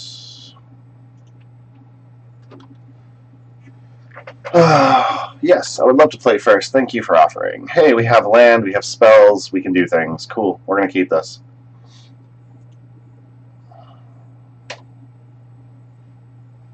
A little bit slow here. I would not mind a Deathrite Shaman to kind of push things along, but we're fine. So my opponent is using their mulligans to fix their hand up. They're down to 5 cards. They kept 5 cards. Let's see what they do with their Scry. Put a card on the bottom. Okay. Alrighty, so start with a Cobble Therapy. I think I just want to name Lion's Eye Diamond. Because their most explosive hands that we just basically lose to is going to include a Lion's Eye Diamond. Where they can like cast and flashback Fifth Looting. So they had Lion's Eye Diamond in hand, so this is going to keep them from dumping their hand, which is awesome. So now they are on the draw until discard phase of the game. Name looting, I think. Yeah, naming LED ended up working out really well. Like, even with the looting, like, that's still not great. Like, LED really breaks the looting hand. So I'm actually not really all that upset if my opponent drew a looting there.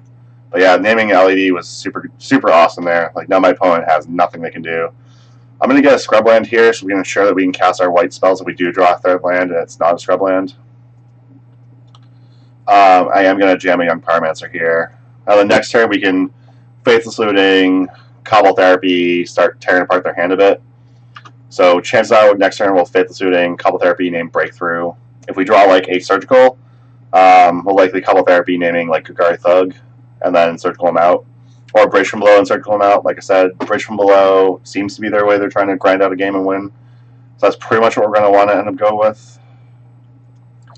So we did draw land, that's awesome. We're going to start with the loot. We're going to yield to our Pyromancers. It might have been worth it to jam a Pyromancer before the looting. So we got Deathrite Shaman, that's pretty much game, I think. We'll discard Lingering Souls here. I don't think I want the extra land, so we're going to discard that. I'm going to pull up my graveyard so I have a better idea what I'm working with currently. I am going to jam the second Pyromancer, then use Therapy. I definitely want the Bayou because of the Deathrite. The question is, do I want Deathrite first, though? No, I think I just... Oh, no, Bayou. Crap. These are those moments where I don't pay attention to what I'm doing. And I can't jam a second Pyromancer because I did that. My opponent has 6 cards in hand, so I think we have to take that Breakthrough because it just can really open up their hand a bit. So if they draw land here and they can cast Breakthrough, like that opens up their entire hand. So we got a Therapy name Breakthrough, unfortunately.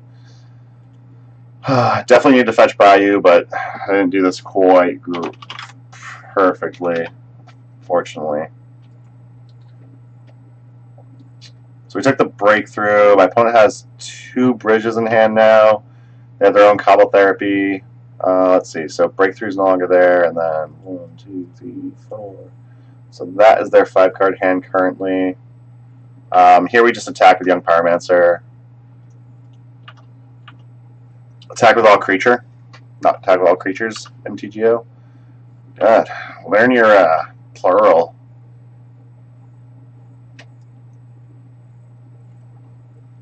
So next turn we can jam Pyromancer, flashback Lingering Souls. We need to... LED is a good start for them, definitely. It's not going to be truly relevant, because if all they have is this in hand currently, if they crack LED, we just eat their thug, and that's perfectly fine. Another Cobble Therapy is great. Land would be nice, though. Death Right. Learn your plural. Yeah, learn your plural. What? What's wrong? I don't get it. I don't think I can just jam a Cobble Therapy here, unfortunately. Mostly because I want to keep this Death Right up to eat this Gukari Thug. So we're just going to go come in for some attacks. No! Attack with that too. Damn it. Trying to make sure I don't attack with my Death Right as well, so I may have fudged it a little bit there. Come on, crack your LED. No, you didn't crack your LED. Alright. So their end step, go ahead, eat this here breakthrough.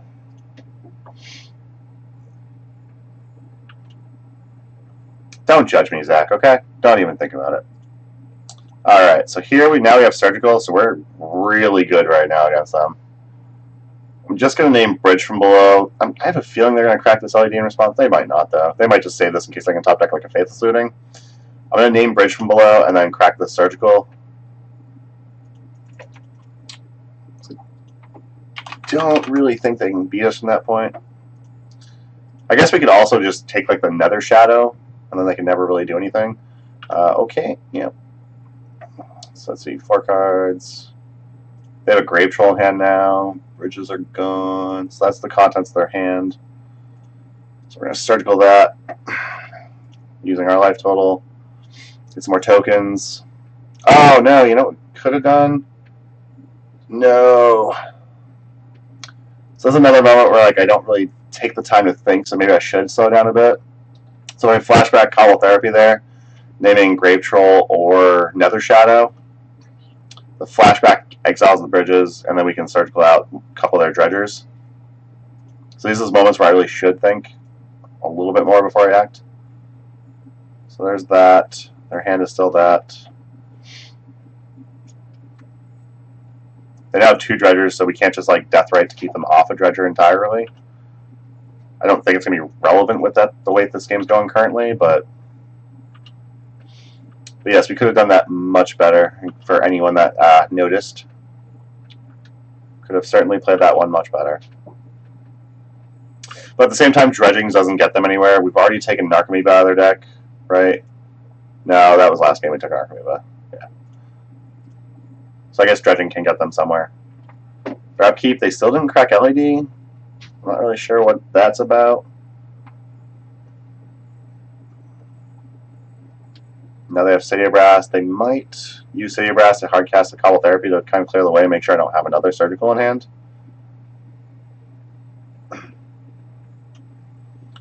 As it stands right now, we just have them dead next turn, so I don't really know what they're waiting on. It's like they still have this as a hand. They can't do anything because they didn't dredge. So luckily, even though I played this horribly, I don't know if my opponent played it worse or if they just gave up, basically, with how that went. But we won that one, so that's nice. It is worth it to note that Goblin Bombardment is a great sack outlet to trigger your opponent's Bridge from Belows.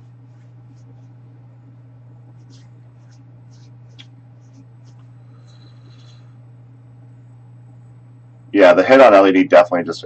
I think the hit on LED is pretty much what ended that game. Drawing the surgical obviously didn't hurt.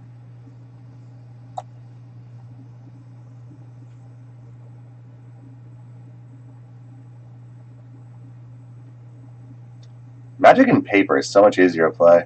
It also helps when you're not entertaining people.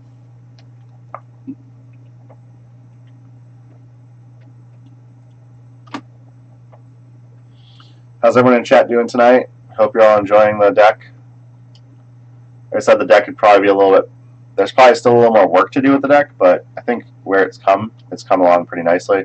Like, when we lost against Soldier Stompy, we didn't particularly lose to Rest in Peace Game 2. We lost to the fact we drew nothing but lands, basically.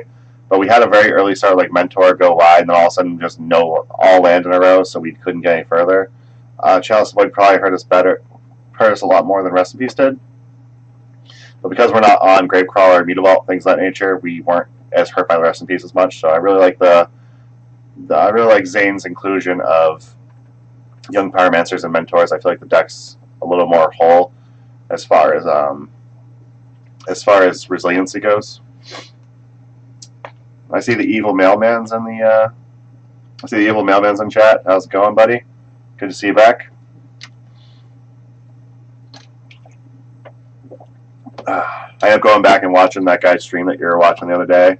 Appreciate the kind words saying that Aaron's a cool guy. I think if you knew me a little better, you probably wouldn't think I was all that cool. I'm sure that Optimus, Alkazane, and Humanity can, verify that that is the case with me. This hand seems fine. Got a couple lands, got a Death Ray, got a Probe, got like stuff we can do. We got lands to do it with. My opponent going Island Ponder. We're likely against Miracles. There's a weird chance that it's a really awkward opening hand from check pile, but it's probably Miracles. I'm not sure how the Miracles matchup is for this deck, so it's going to be quite entertaining for sure. I am just going to go Badlands on the Death Ray here.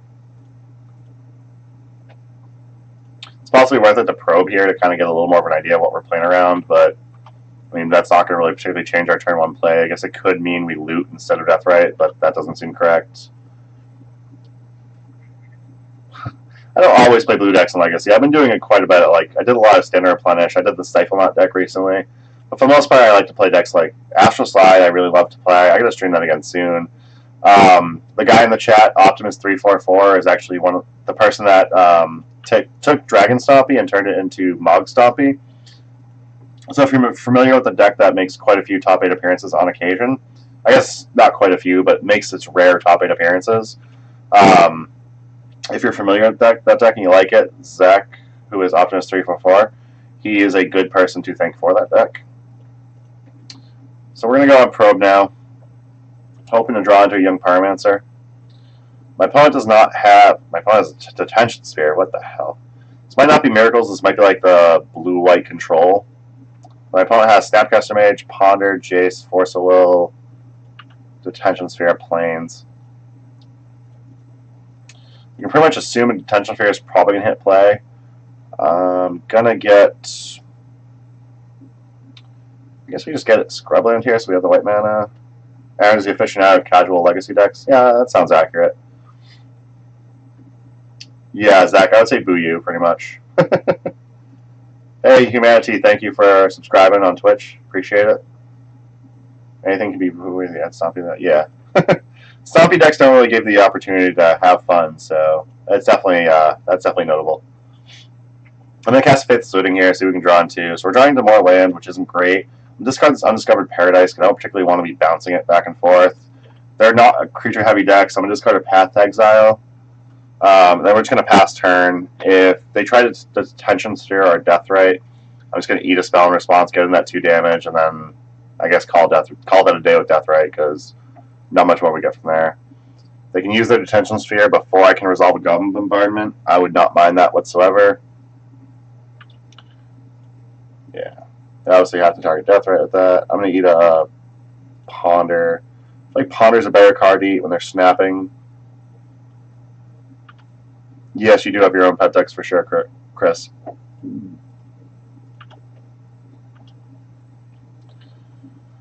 So they just used their Detention Sphere. Here we can jam a Monastery Mentor. If they drew another land, there is a chance they can just Jace bounce Mentor, which would not be ideal. If we draw another land, we can just recast Mentor and cast like a Faith Suiting or a Lightning Bolt. So we'll be able to get some value from that. They drew Swords, that's going to make me even sadder. Chances are this is like some type of standstill deck, seeing the Mishra's Factory. So my opponent played Jace and brainstormed in the face of a Mentor, so I'm not sure what that means exactly. But our next turn, we can just We can cast Goblin Bombardment. If we draw, we can cast Goblin Bombardment, loot. If we find another land, we can bolt Jace and then just start punching their face. So, I think I'm better off just Bombardment and bolt Jace, honestly. It's possible we also just shouldn't have cast Bombardment this game, just let the game ride out with the Mentor, see what they do about it, and then just kind of go from there.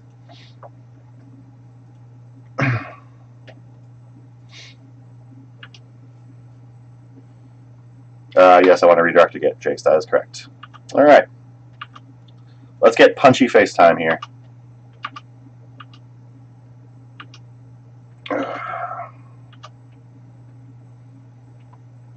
I think we're in a position where we're pretty much just taking over this game. I mean, I don't particularly want that to happen, but in response to the swords, rather than let the swords resolve, I'm just going to get the extra point of damage in. I don't think the 3 life is going to, or 2 life is going to matter, so I think the extra point of damage is fine.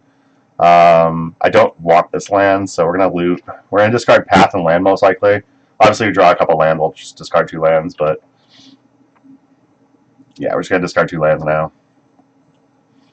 So right now, we're just trying to pump our prowess a little bit. Trying to punch in some damage. If I can find a bolt, we're still short of red source, so I guess that's not too relevant. So I'm going to discard Bombardment Path, and I'm going to also resolve a Dark Confidant this turn.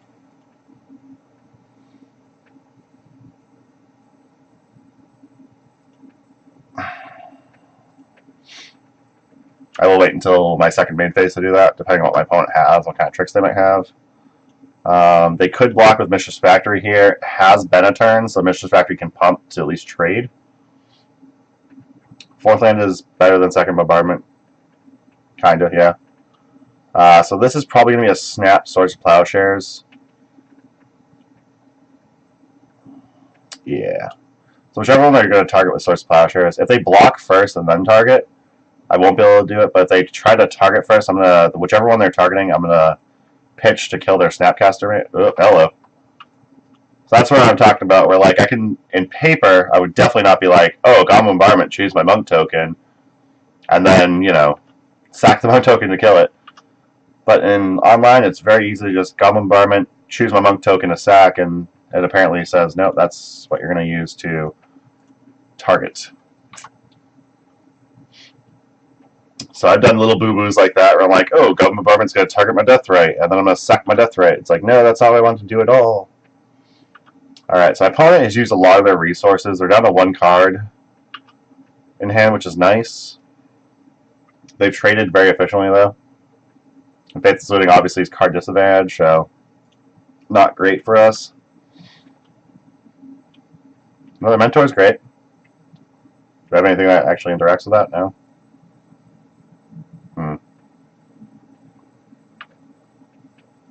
So we're likely just going to be resolving a Monastery Mentor here. I don't think I can just attack into that Mistress Factory, so I'm just going to go ahead and cast this Mentor. Hope it doesn't just get immediately answered. If it does, like, that happens. If it doesn't, then whatever. Clicking and talking is hard, and walking and chewing gum, it seems. Yeah. Oh, last card now was a friggin' counterspell? Come on. What a dick. Alright, we're not resolving that Mentor, I guess.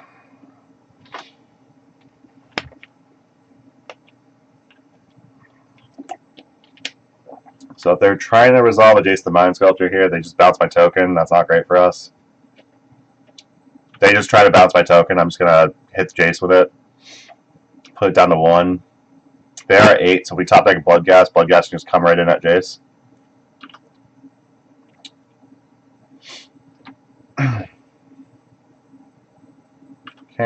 Okay. And Pyromancer is not bad, but it's not particularly ideal. I'd love to be able to play Young Pyromancer and then immediately flash something back. Do we have Lingering Souls in here yet? No? Okay. Alright, my opponent has something in hand. Could be a Spell Snare, which is just going to flat out counter this, which also takes their Mistress Factory offline, so our Monk token can get in for an attack. I'm going to attack Jace with this, so if they try to bounce it, I can actually just flat out kill the Jace.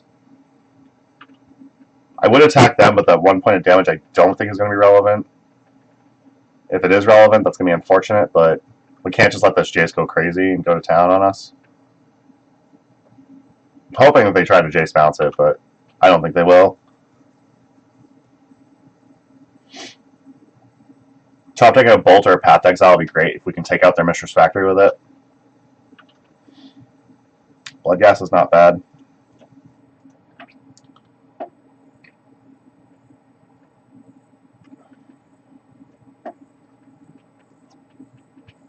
It's possible flashing back Faith Suiting was actually better. If we flash back a Faith Suiting, end up with like another Bloodghast in a land, we could have discarded 2 Bloodghast, played a land, got them both back. Hardcast Forcible is our last card in hand. And then they can just block with Mistress Factory. That's not great. Alright, well, I guess we're not doing much of anything this turn.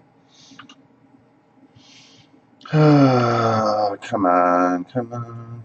So close. We need to be a little more aggressive. I need more land. I don't ever want land, and all of a sudden I want land. Fetch lands are great at this point. My opponent's targeting us with a Jace, probably. Okay, that's fine. They put the card on bottom. Highly doubt it's a fetch land. It's probably something more relevant, like a Bolt. Probe is not terrible. We can see what their last card in hand is, and pump our Monk token, which is nice. My opponent is going to pay costs on something. Not sure what that means. Okay, apparently they're not paying costs on something. My opponent has Brainstorm in hand, which is something neat. Deathrite's going to be a decent help to clock my opponent, so we're going to play that Deathrite. We can't trade with the Mistress Factory because it's only a 2/2. Like, we can trade with the Mistress Factory, but not really. So we're just going to go ahead and pass turn.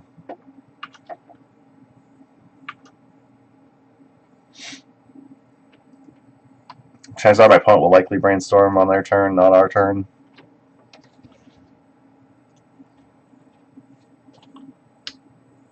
Swords at the top.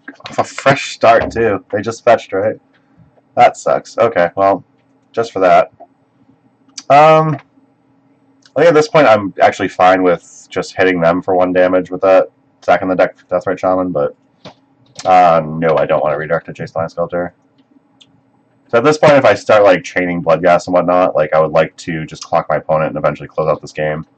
But at this point, Jace the Mind Sculptor I don't think is as relevant as it can be. If we could have answered it like a couple turns ago, we would have when it was on like 2 loyalty instead of 4, but now it's on 4 loyalty.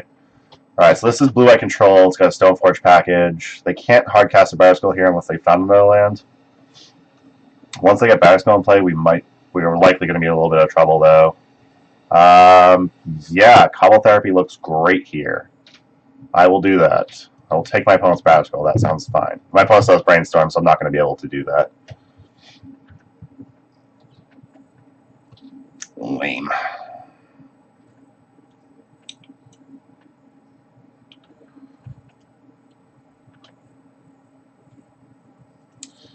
What could my opponent have in their hand? Could be like a Snapcaster Mage.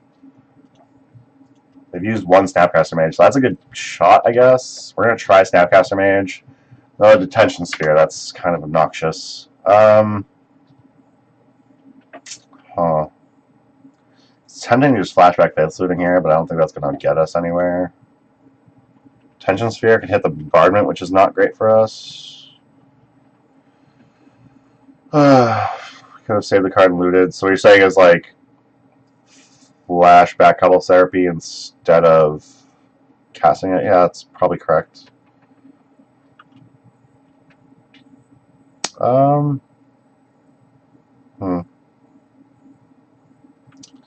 Yeah, this Jace is going to start. This Jace is just burying us in card advantage.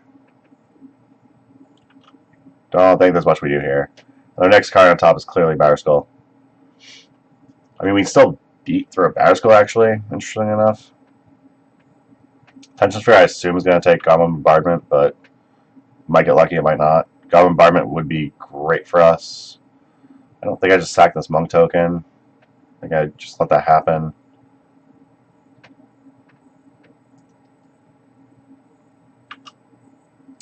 Ugh.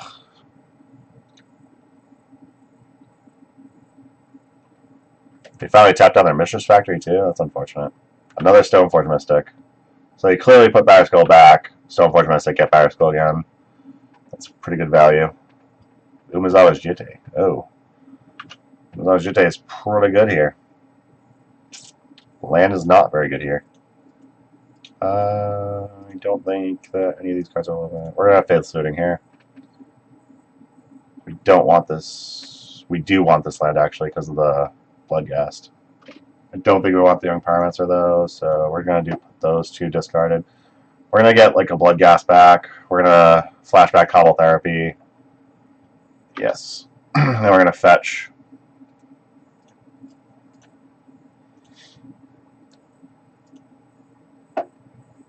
So we're going to name Batterskull. Chances are my opponent doesn't have Batterskull anymore. They put in, if they do have Batterskull and they put that in, we're just going to name Umezawa's Jitte, because that card just beats us, probably.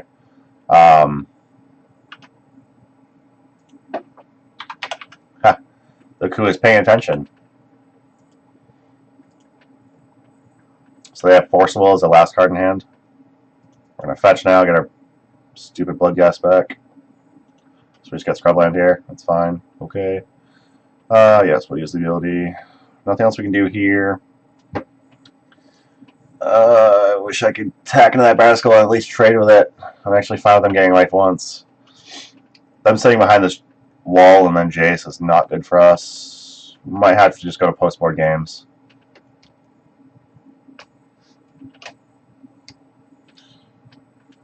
I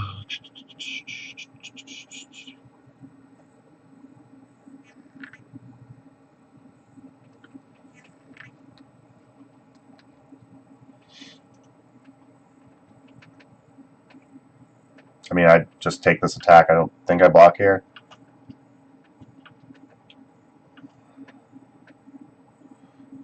Deathlight Shaman's not going to be good enough. I think I'm pretty much done with this game. Yeah, I'm pretty much done with it. Like, I could flashback Faithless Looting. If I find a Goblin Bombardment, I might be able to slowly climb back, but I'm not really liking my chances here. So we're going to go to the next game, where we get these Wear Tears, this Surgical Extraction. I don't think Liliana Last Hope's great here. Price of Progress could be okay, but doesn't feel great. Dismembers don't really feel good. I think we just want the Wear Tears. Maybe Scatter Cannon has some input. Lily seems great. I mean, Lily like hits like Snapcaster Mage. Doesn't actually do anything to Stoneforge, really. Stoneforge still just cheats in Batterskull. I guess nerfing Batterskull is okay, so I can buy that. The Aurora Ultimate's real good, so yeah, that's fine. Liliana is definitely better than a lot of things. They have like mainboard Detention Sphere and stuff, though, so I don't think that Liliana is going to be relevant. If I start Liliana with the Last Hope, just going to eat like a Council Judgment or a Detention Sphere, which I guess could just open up our Goblin Bombardments, which is fine, but I don't know. I'm not super excited for it. I think Path to Exile is going to be weak here. I feel like they're going to probably have some amount of graveyard interaction. Some fine trimming a couple. I kind of want to trim a couple Bloodghast. I don't think it's going to be amazing, though. Probe just feels bad. Cut a couple probes. I think that's how we're going to run this. I don't know if it's correct or not. Yes, I'm going to play first. Yeah, I forgot about Liliana's ult. I feel like she's going to end up just eating like a bolt or something, or a Detention Sphere, but I guess that also means nothing else eats a Detention Sphere, so that's okay. Yeah, trimming a couple probe definitely seemed weak.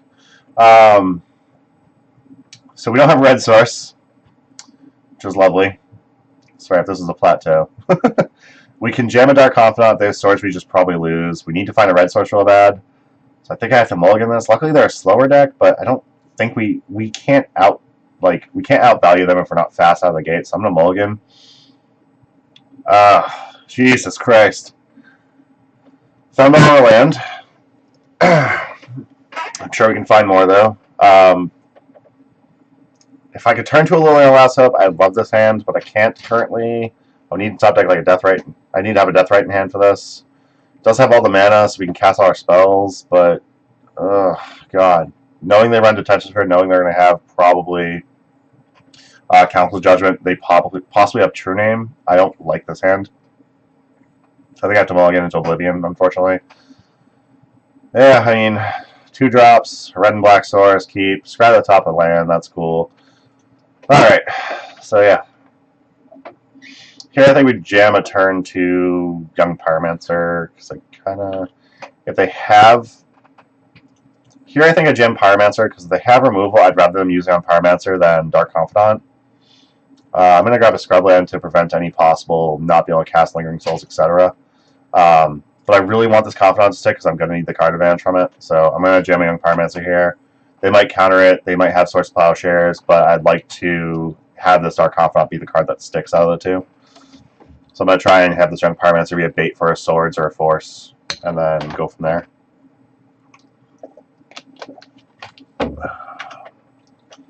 My opponent cast a Brainstorm on my turn, and then they did not play a land. It means either they missed their land drop, or they Brainstorm locked themselves and put, I don't know exactly what they did, but hoping they don't have another Source Plowshares. The Star Confidant kind of want to stick. I kind of want to be able to draw more cards. I feel like this Ponder probably leans towards they are mana screwed, and they Brainstorm lock themselves. Now they are not Brainstorm locked, and they have a second land. They get a white source here. They very definitely have a Source Plowshares for this Dark Confidant. They have double Source Plowshares. They have double Source Plowshares. Not much we can do about that. Like, you can't get a nerd that has it all. Anything else, really. Fine casting Faithless Looting and hoping to draw land for this Bloodghast. I don't think we need 2 Goblin Bombardments. We don't need the second land. Oh, no. I'm an idiot. I didn't discard... Oh, I'm bad at this game. Thinking too fast and not keeping up with my thought process, clearly. So I knew I was going to discard Bloodghast, but I discarded not Bloodghast, so go me.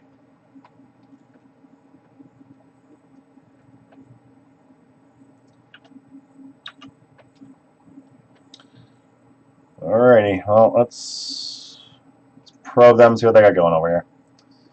I will pay life. Rest in Peace, Gideon, Mistress Factory, Snapcaster Mage, Spell Pierce, Supreme Verdict. So yeah, this is another one we definitely just lost. Not good. I have a feeling before this resolves, it's probably going to be Snap Swords on our Bloodghast. But we might get lucky. They might not blow us out like that and then start gaining value. Okay, so they Spell Pierce, so that's... I don't know why they bothered Spell Piercing that. I don't think there really is any reason to Spell Pierce that. You just snap swords there, right? Yeah, I think we just scoop this one. Gideon pretty much just beats us. I don't think we beat a Gideon in a million years. Yep, Gideon, token, we're dead.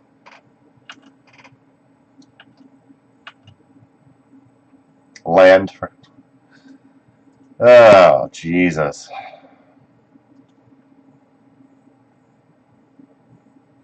Well, I also hope it's not a bad start. But we can't protect her.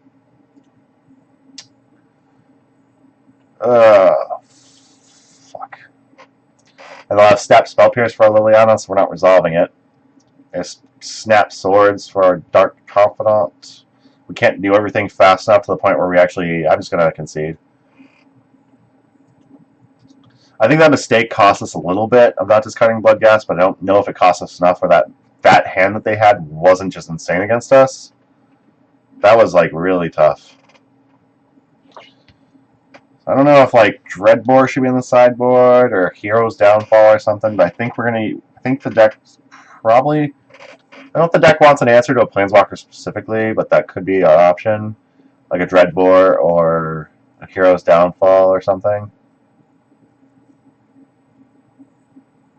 Yeah, like, that hand was like an auto, like... That hand just crushes us.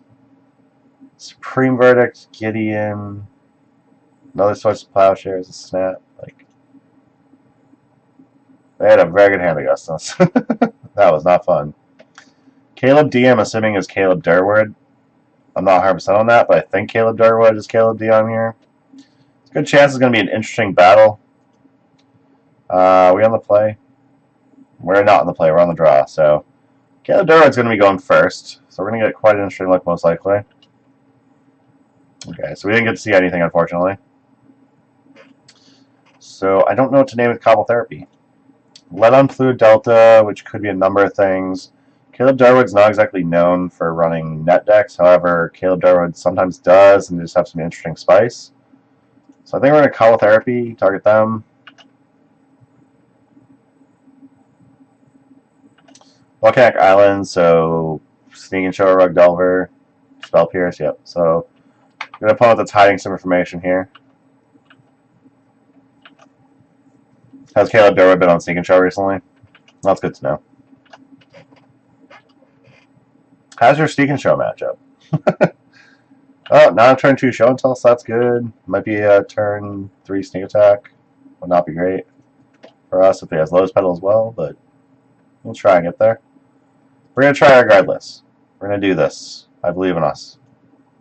Dark Confidant comes in. Or gets countered. Like, Force Punch blue card, that's a good sign. Unless the last 2 cards like Show and Tell Emrakul. So I can't picture it as the case, because I feel like that would have just been jammed, but...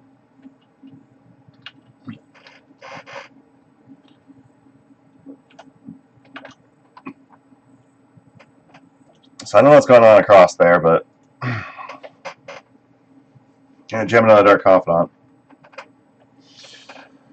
I'm going to wait at least a turn to try and fire off that Cobble Therapy.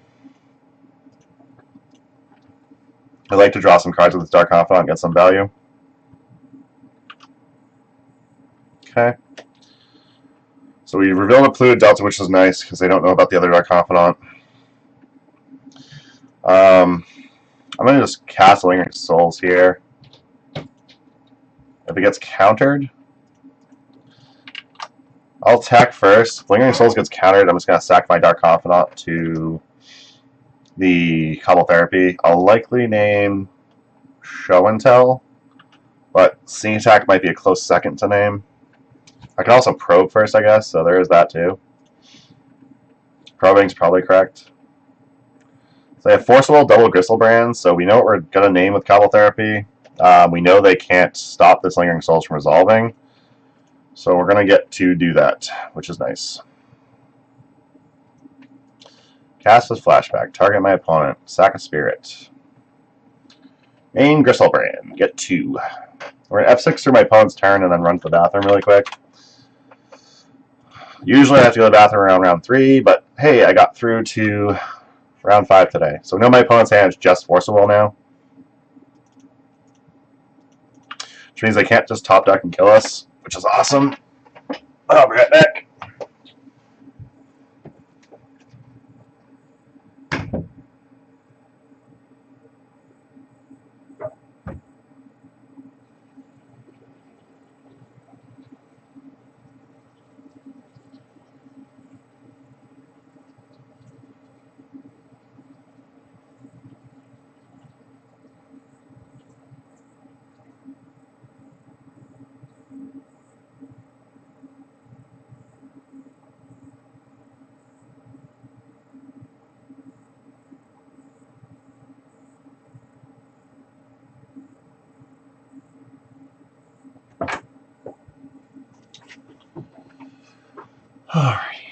Alright, and I'm back. Sorry about that, folks. So my opponent top decked on Volcanic Island and played it, so we know their hand is just Forcible. They can hardcast it, which may be worth noting. I don't know if it particularly matters. Drawing double Cobble Therapy means they won't have Forcible in hand. So we are going to Therapy by opponent. I'll make them use their Forcible, or just say whatever. I'd like to resolve a second Dark Confidant to get a little more aggressive, which could be a little bit sketchy because we're starting to get a little bit low on cards in hand. But we will play Death right here. I would flashback our Lingering Souls now, but Dark Confidant and Lingering Souls equal the same amount of damage. So we don't really have anything to gain by not playing the second Dark Confidant. I'm not going to reveal we have Goblin Bombardment because I don't want my opponent to know that we're doing that. At the moment, I'd like our opponent to think we're just like some Mardu value deck or whatever. So I'm not going to reveal Goblin Bombardment this game. I think we just closed out what we have here. Hope my opponent's not trying to pay me back for leaving him hanging. Did not mean to. Apologize for that. Alright, so we're going to 3 my opponent here. Oh, I did flashback Lingering Souls when I meant to flashback Dark Confidant. Go me. I think we just win with what we got anyways. I don't think it really matters. My opponent just jams like a sneak attack here, and then top decks Emrakul. That's probably the one thing that could beat us. Or top decks like Gristlebrand or whatever. My opponent doesn't do that, we're still fine. Okay, Confidant, do your worst. Another probe. Well, let's see what my opponent's got going over there. Yeah, we'll pay life for that. It's going to get painful very slowly. Okay, they have Sea Trader, so we don't care about that. We drew another land, which is nice. Alright, so we're going to go ahead and we're going to attack with Dark Confidant and all our spirits. I will resolve another Dark Confidant here. Right, yeah, there's no way we top deck 2 cards that can just kill us, so... Like, even if we hit, like, Mentor, that still puts us to 6, we're fine. And we just kill them next turn, right? 3, 4, 5, 6, 7, 8, 9, yeah. Alright, so we won that. Hey, enjoy Star Wars. My wife went and saw that already. She said it was real good, so I hope you enjoy it. And I hope I get some better luck, too. That game was a good start, so hopefully we can still get there. Pathing you like a lot. I'm not huge on Surgical Extraction, but depending on what we can board out, Surgical Extraction is an option, I think. Wear Tear for Sneak Attack, Blood Moon, stuff like that. I'm actually a fan of that. I'm not a huge fan on a lot of Path Exile or a lot of Bolts, so we're probably going to board out Path and 2 Bolts. I think that this is fine. Seems right to me, but we're going to play around with it. It's like, I don't mind the idea of Surgicals here because like we can Therapy and Surgical them off like their Show and Tells, off their creatures, but that just seems like... I don't know if that seems loose or not. I'm actually kind of... I'm warming up to the idea now I'm thinking about it. I don't know if we really... Let's see, if there's stuff we can board out here, like maybe probes can be boarded out. We know we're going to Sneak and Show, so there's like really 2 or 3 hits we want to hit. It's like maybe probes can just come out. And then we can like keep an extra path. Or an extra bolt for reach. I like the reach idea better. Bolt also can answer like a Jace, which is relevant. Yeah, we'll do that. I'm going to try that out. I don't know if it's particularly correct, but still playing out the deck, feeling what it is. I mean, Surgical is probably still better than like Path Exile. Like if I hit a Gristlebrand Path, like that's just super lucky. Like, and they probably still just put in an Emrakul. Like, I don't know. Surgical is very bad against Sneak and Show in general. I don't particularly like the idea of it, but sometimes you just go like Therapy, Surgical, gotcha. So we're gonna try it. Leyline of Sanctity, so Therapy's not gonna be a thing. Yeah, I don't really have a sideboard here, and there's like bolts. Like a couple bolts probably are fine to keep. Like a couple paths might be okay to keep, but like probes are just like whatever. I really want probe against Leyline. I don't think I really want probe against Leyline. Yeah, probe might be fine. But now that we know he has Leyline, probe would be terrible here. If this was probe, it would be super shit. I mean, we can Wear Tear, though, so there's that. There's that, yeah. I don't know. Gonna play around with some things. Figure it out. Ooh, Wear Tear's gonna be so good on that Leyline. I'm gonna get to target them and everything. It's gonna be delightful. Yeah, I mean, probe can still target myself and cycle it. That's fair.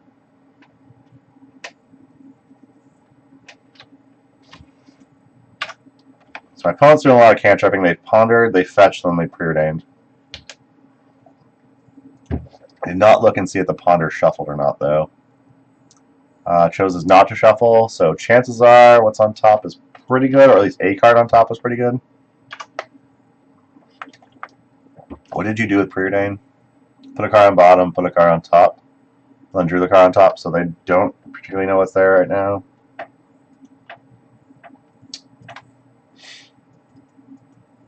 So it's a shame I didn't lead on red land, because then I could have discarded these 2 blood gas and returned them.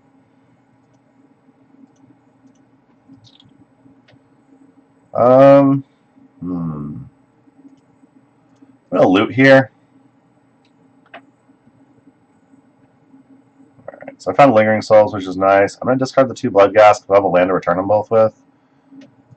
Love to find a Cobble Therapy right now. But I think I just hold up at this point. Yeah, no, I'm not attacking with Death Right, so that's cool. I will just eat a cantrip for now. My opponent is digging to something. Not sure if he already found it or not.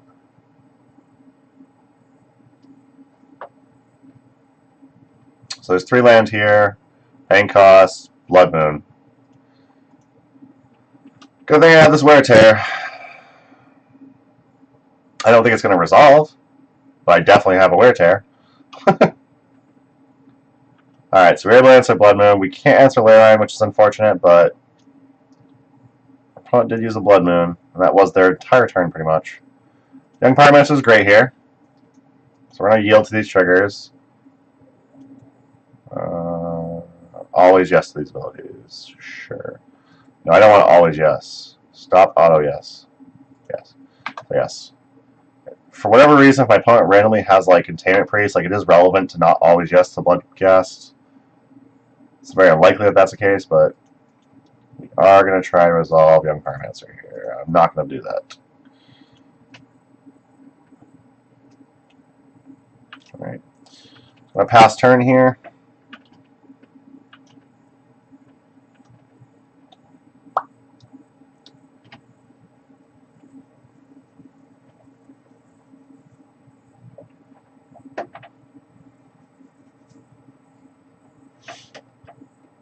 My opponent has show and tell now. We do not have any responses to it, unfortunately. So that's just going to happen. I don't have one, so no. Oh, it's Emrakul. That's pretty good. We go wider than Emrakul right now. I don't think we can. Let's see here. Alright.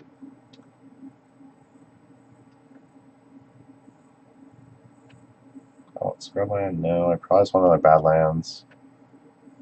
Don't think we beat an Emrakul, but we're going to try for sure. So we're going to eat Preordain with Deathrite. We're going to surgical out Show and Tell so they can't get more creatures in play. They'll also give us a token because we're just trying to go wide right now. I mean, it doesn't really matter. Emrakul is going to eat our board and kill us, so this is all for naught. Did I hit Blood Moon instead of Show and Tell? Well, that's fine. Whatever. Fair enough. There's 2 Blood Moons in here. My opponent has Gristlebrand and Brainstorm in their hand. Okay, cool. Whatever. I mean, like, with this Lingering Souls, I can actually go pretty wide. Mentor is pretty nice. Can't do anything with Mentor right now, but it is pretty nice. I think I just have to go Lingering Souls. Hope to draw land for my Bloodghast to return. Just really go wide with these Lingering Soul tokens and whatnot. Hopefully just beat my opponent over 2 turns, which I don't think is likely here, but certainly have to try something. So here I'm just attacking with everything, right?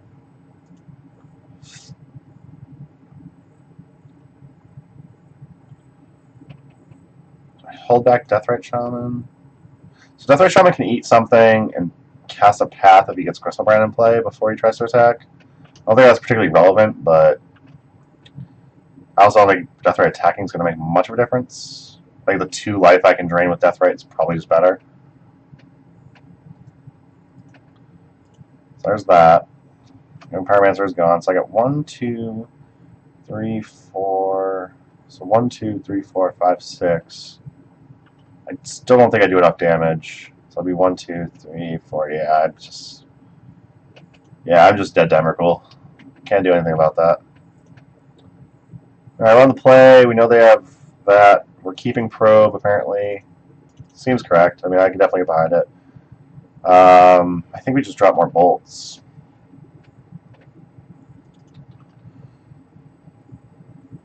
Because bolts we know we're not going to be able to reach with anymore. Oh, it did have ley lines, so there's a chance bolt might not be relevant. Path, I'm still fine with having a couple. Lingering Souls and Mentor might just be too slow, so one of those could probably get dropped. Mentor, I think, is a better clock, so I definitely want to keep that. Lingering Souls, I'm not huge on. So I think Lingering Souls is the fine card to cut. It's also possible like cutting a young Pyromancer, because the first few turns we're going to have to like try to tear apart my opponent's hand and whatnot, and then we can like set up like a token like engine and whatnot. But yeah, Price of Progress could also be an option. But yeah, I don't know. We'll see what happens here. Probe's fine. Surgical's not great. Wear Tear's fine. Mentor's good. We're gonna try this. This will give me the ability where, like, if I can Wear Tear like a Blood Moon or a Leyline. If I find Cobble Therapy, I can probe, hopefully take whatever's relevant with the Cobble Therapy. So, I mean, like, this hand's, like, not great, but it's probably close to the most keepable hand we can find at the moment. Way my opponent, chances are the opponent has the double Leyline. Oh, this is Wear Tear is way irrelevant at this point, then. Well, then. Put a card on bottom. So my opponent kept basically a shit 6, but had double Leylines, so they're fine with that. I mean, if that's really what my opponent wants to do, that's fine with me. Probe target myself, I guess. Yeah, we're gonna play blue mana. Might have been worth it to just pay the life in case we drew Deathrite or something, but that doesn't seem what we want to do at all, so yeah, we didn't do that. Okay. I'm actually tempted to start to go out Scalding Tarn, but that's obviously bad. Preordain, yep. See what they did with the Preordain. If they keep both on top and draw, we're probably going to have to Surgical. That means they probably found the 2 cards they need. So they put a card on top, put a card on top. So yeah, I'm going to go ahead and Surgical then.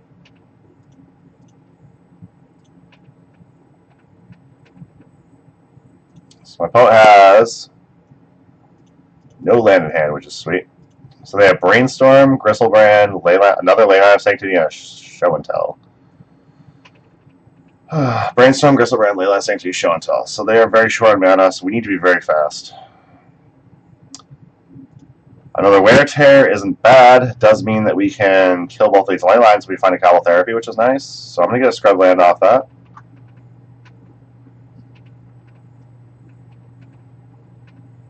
So my opponent top decked a Volk.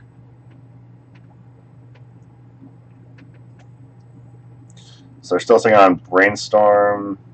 So I think here I have to wear one of these Leylines now. If I top deck a Cobble Therapy on my turn, I'm going to want to be able to wear and Cobble Therapy. I didn't, though, so that happens, I guess.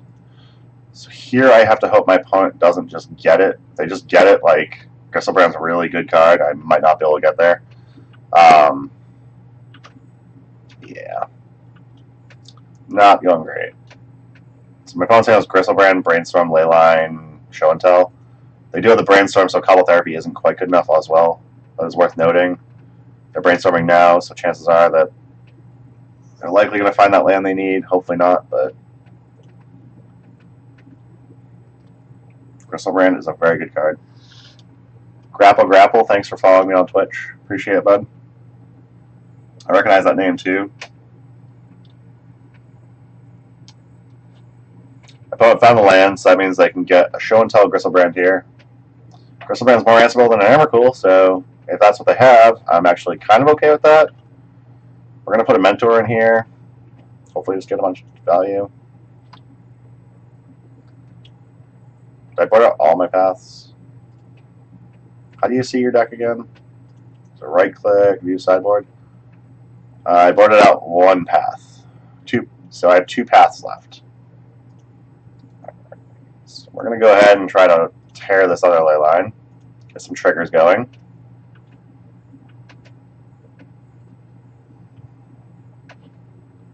You want a similar spot in Vintage? Yeah. I'm not particularly a fan of this spot, but it is a spot nonetheless. Our best hope here is, like, they draw 7 with Gristlebrand, they draw 7 with Gristlebrand, trying to stop this tear, thinking the Lifelink's going to be enough. Next turn we just tap out we tap down for like a Goblin Bombardment.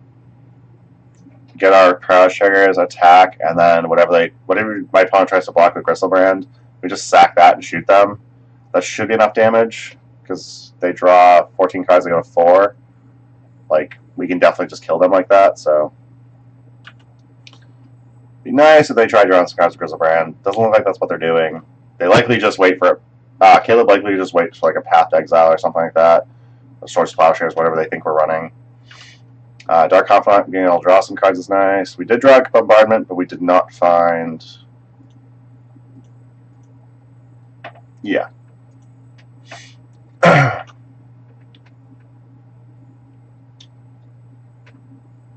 I should have kept Undiscovered Paradise in hand. That was whoops. That was a whoops. Yield. Yield.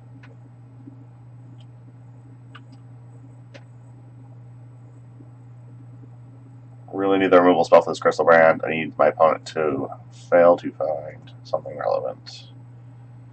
Yeah, so I just have to play Bombardment here.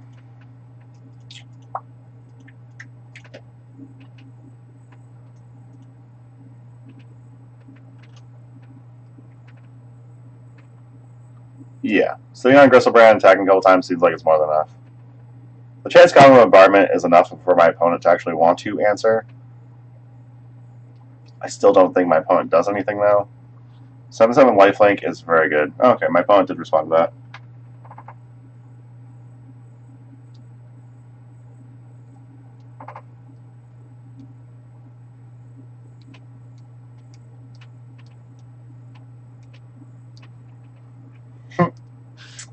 Got a message from someone watching Caleb's stream that just shows the board state. And the message says, who, Aaron Gazaniga or Leyline E-Boy, who wins? Obviously, Leyline E-Boy is probably going to win here, but yeah. That was funny. So, I mean, I can't just... Unfortunately, I can't just attack into a Griselbrand. I have to just take a hit, hope I get there. Oh, that sucks. When does this come back? During your next untap stab as you untap? Okay, yeah, that's cool.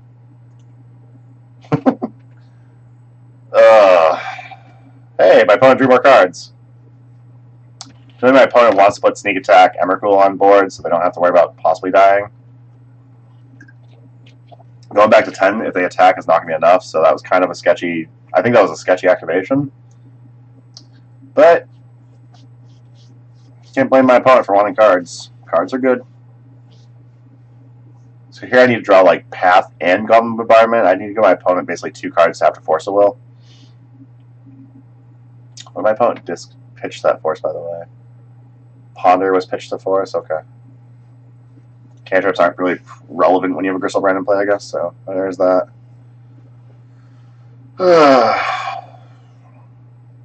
So my opponent drew Sneak Attack, Land, Lotus Petal. And Emrakul were just dead. My opponent did not do that, which I'm really hoping.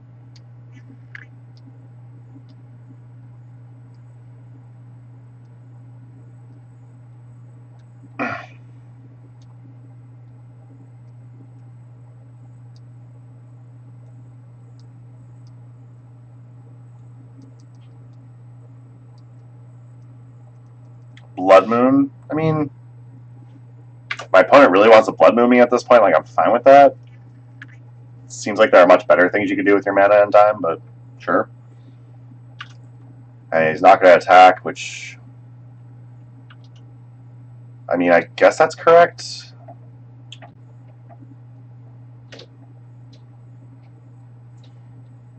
My opponent had, like, all the mana. Okay, Dark Confidant comes back. Another Mentor I don't think is good enough.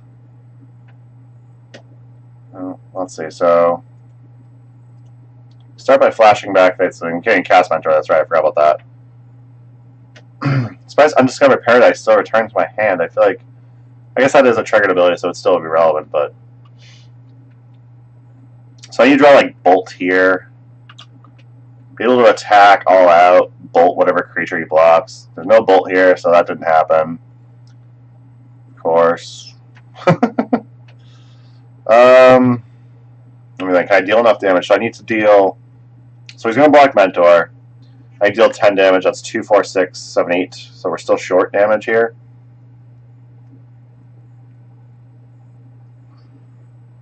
I think we just have to pass again. Well, just dealing 8 puts my opponent to 2, though. Then we don't have Mentor. I don't know if that's good enough. Oh, this is terrible. I needed one more spell. Exactly one more spell would have won this game. This is just my luck, though. Like, I find, like, my Mentor, my Pyromancer, you know, like, that just happens. Sucks, but whatever. I don't think I played a land here. I think I just hold the land, because if I draw Faithless Looting, I want to be able to get, like, a bunch of redraws. So I'm going to keep the land in hand. Attacking here, putting my opponent to 1, I don't think is good enough. Or putting my opponent to 2. Because then they just attack me. They go back to 9. I don't want to lose Dark Confidant. I don't want to lose Monastery Mentor, so I think I just have to pass. Yeah, one more spell. I mean, so Crystalbrand blocking Mentor would have put my opponent to 10, and they would have taken 2, 4, 6, 8, gone to 2. One more spell would have been another 3, so they would have put them to -1. That's literally all I needed was one more spell, and I would have had it.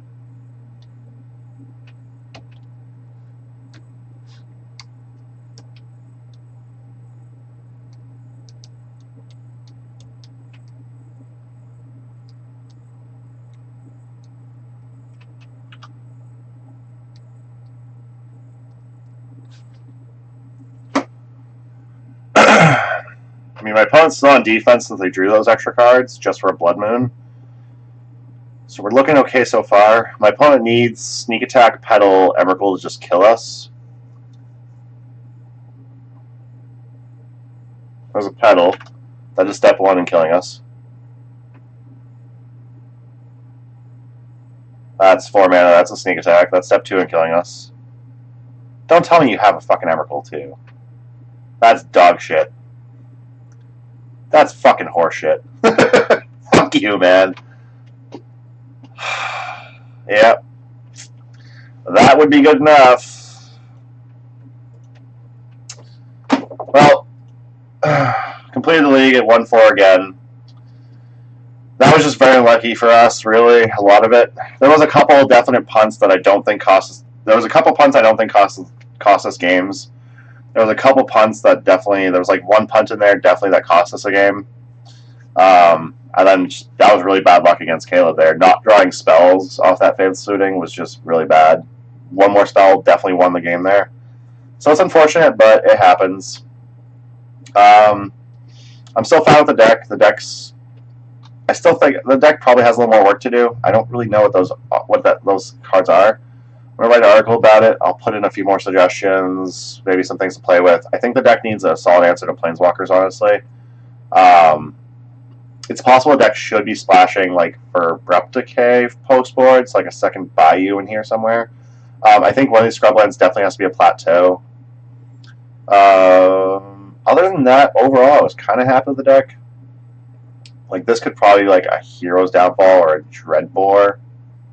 I don't know what's probably the most efficient. It could be like an Anguish Unmaking too, because it like answers everything and answers enchantments, or Planeswalkers, the 3 life loss or whatever isn't probably terrible. So this could be like an Anguish Unmaking. Price of Progress never came in. That could possibly just be a complete, like, just dump it for something more relevant. Like, this could be a little more aggressive, but it might not need to be there. So overall, I had a lot of fun with the deck. I never really got Bombardment online, unfortunately. Like, every game was all about Mentor. So it's possible, either the deck should just become a Mardu Mentor deck, which probably isn't very good, or it should just be, like, no Mentors with Bombardments. Bombardment always seems bad here, so I don't know. So it might just be that Bombardment's just not worth pursuing, which I think might be the case, unfortunately. Because I love this card very much. These decks are always very sweet, but yeah.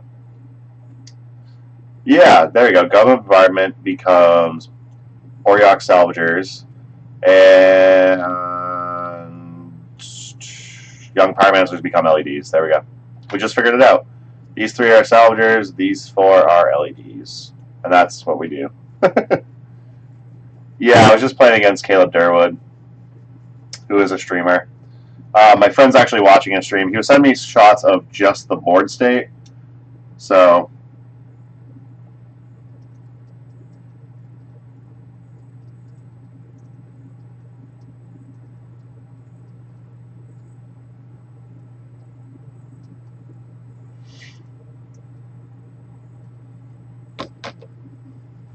Yeah, Caleb Durwood. I like. He always brings a lot of sweet spice to the table too, which I really like. Like I remember Caleb Durwood was playing that like smokestacks decks where he just like threw in the Nyx Fleece Ram. That was kind of sweet actually. Nyx Fleece Rams actually seemed really good for that because gaining life in smokestacks is actually very relevant. Having a 0/5 ass to like block with is also very good.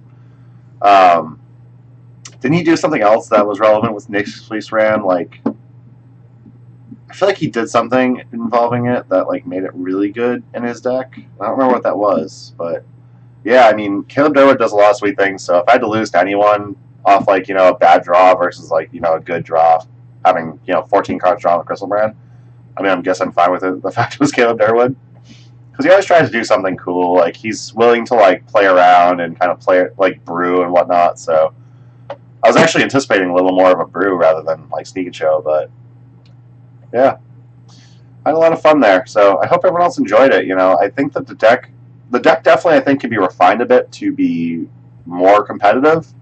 I don't know if this deck is particularly a competitive, like could actually be a competitive deck. Like I don't know if I would ever bring this to a GP, but like F&M, like 5-0ing at F&M, I think this deck could easily do. And a lot of my streams I played against a lot more Delver. I didn't play against a single Delver Secrets tonight, which is really weird.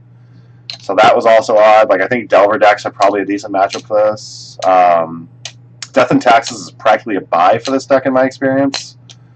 And then what else? Soldier Stompy was kind of rough. The Rest in Peace didn't matter, which is one of the things I liked about the improvements that Zane made to the deck. So for everyone that wasn't here earlier, this deck was emailed to me by Zane Newsom, and immediately I looked at the deck list. I'm like, okay, so it's a young Pyromancer Mardu deck, got some like cool value. And then I saw Goblin Bombardment, and I immediately fell in love. So like Goblin Bombardment is not a card you see very often in Legacy anymore. Like Zombardment it used to be called because you ran Grave Crawlers and Mutavaults, just isn't particularly a thing anymore. And it's really a shame because like the deck's not great, but it's a fun deck and it's kind of cool, So it's just like when I got the email from the person like, hey, check out this deck, can you help me fix it up and whatnot? I was very excited. When I asked if like he minded if I streamed it, Zane was like, yeah, stream away, I'd be honored. And when the person said honored too, I was like, that's awesome. I'm not a great Legacy, like I'm not a great Magic player. Like I do a lot of weird things rather than play like net decks and like top tier decks. So a lot of times you see like there's a lot of weird play that I have to do that I screw up like consistently. There's a lot of weird play I have to do and whatnot, and it's a lot of weird things. But I have a lot of fun with it, and I was very excited when this person brought up about this deck and said they were honored to have me play it for them on stream. That was awesome. I get to write an article about it. I'm probably going to start up another revival series, which I don't know if I'm going to do it 4 brews in 4 weeks, because usually I do bi-weekly column. But I'm going to try and do 4 brews in 4 weeks, just kind of looking at old archetypes you don't see anymore, and Goblin Bombardment seems like a great starting point for that. A couple of things, like I said, Zane did with the deck that I really like is being more of a spell-heavy suite with young Pyromancers.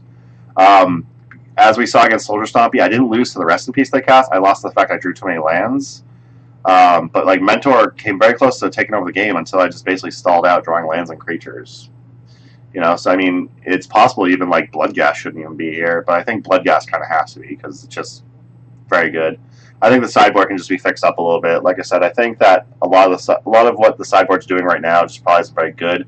A lot of this is my suggestion that probably isn't correct. Like Dismembers, I think are fine because like Gurmag Angler, this deck can't really answer. But if you end up going like maybe these are too Anguish Unmaking to answer Chalice of the Void, to answer like Blood Moon, to answer like Planeswalkers, stuff like that. If these become Anguish Unmaking, those also answer Gurmag Angler, so you don't need Dismembers anymore. Dismembers could become Third Wear Tear or Second Pithing Needle, so I think there's a lot of really good things that this deck can end up doing, and the sideboard can pick up a ton of slack for what the deck lacks in right now.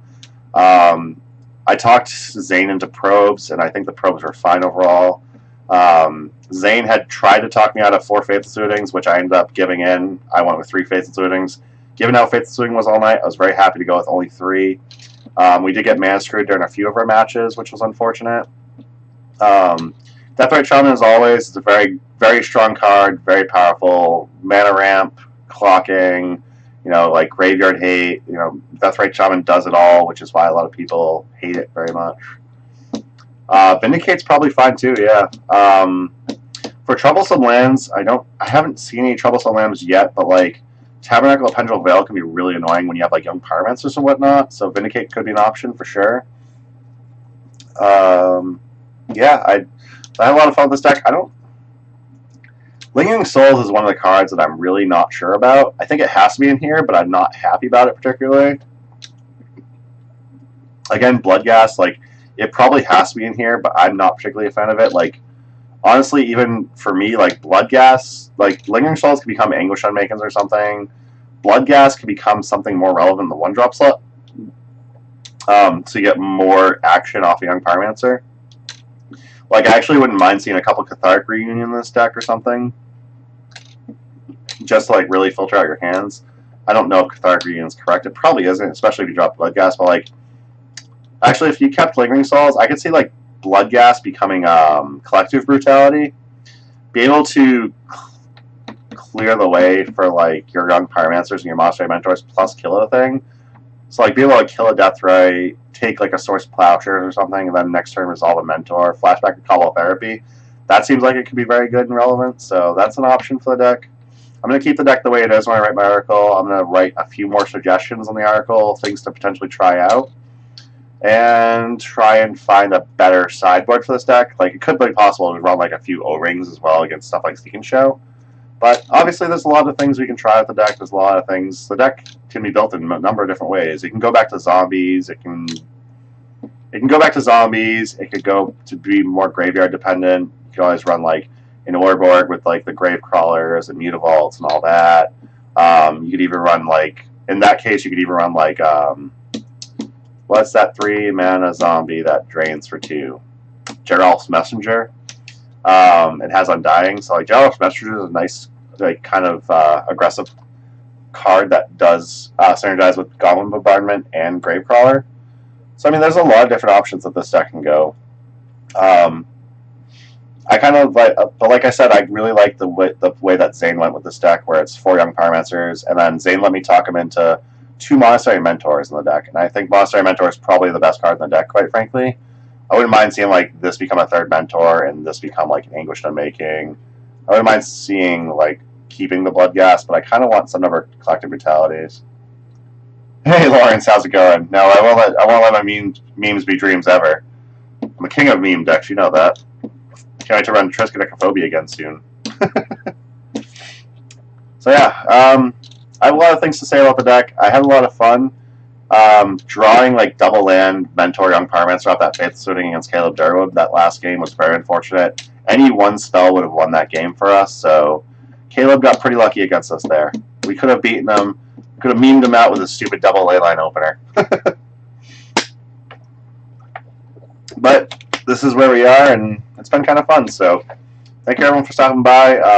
Thursday, Optimus, is it 644, 344? Optimus 344, who's a good friend of mine named Zach. He's the progenitor of Mog Stompy, which was a bastardization of Dragon Stompy using Mog Catcher.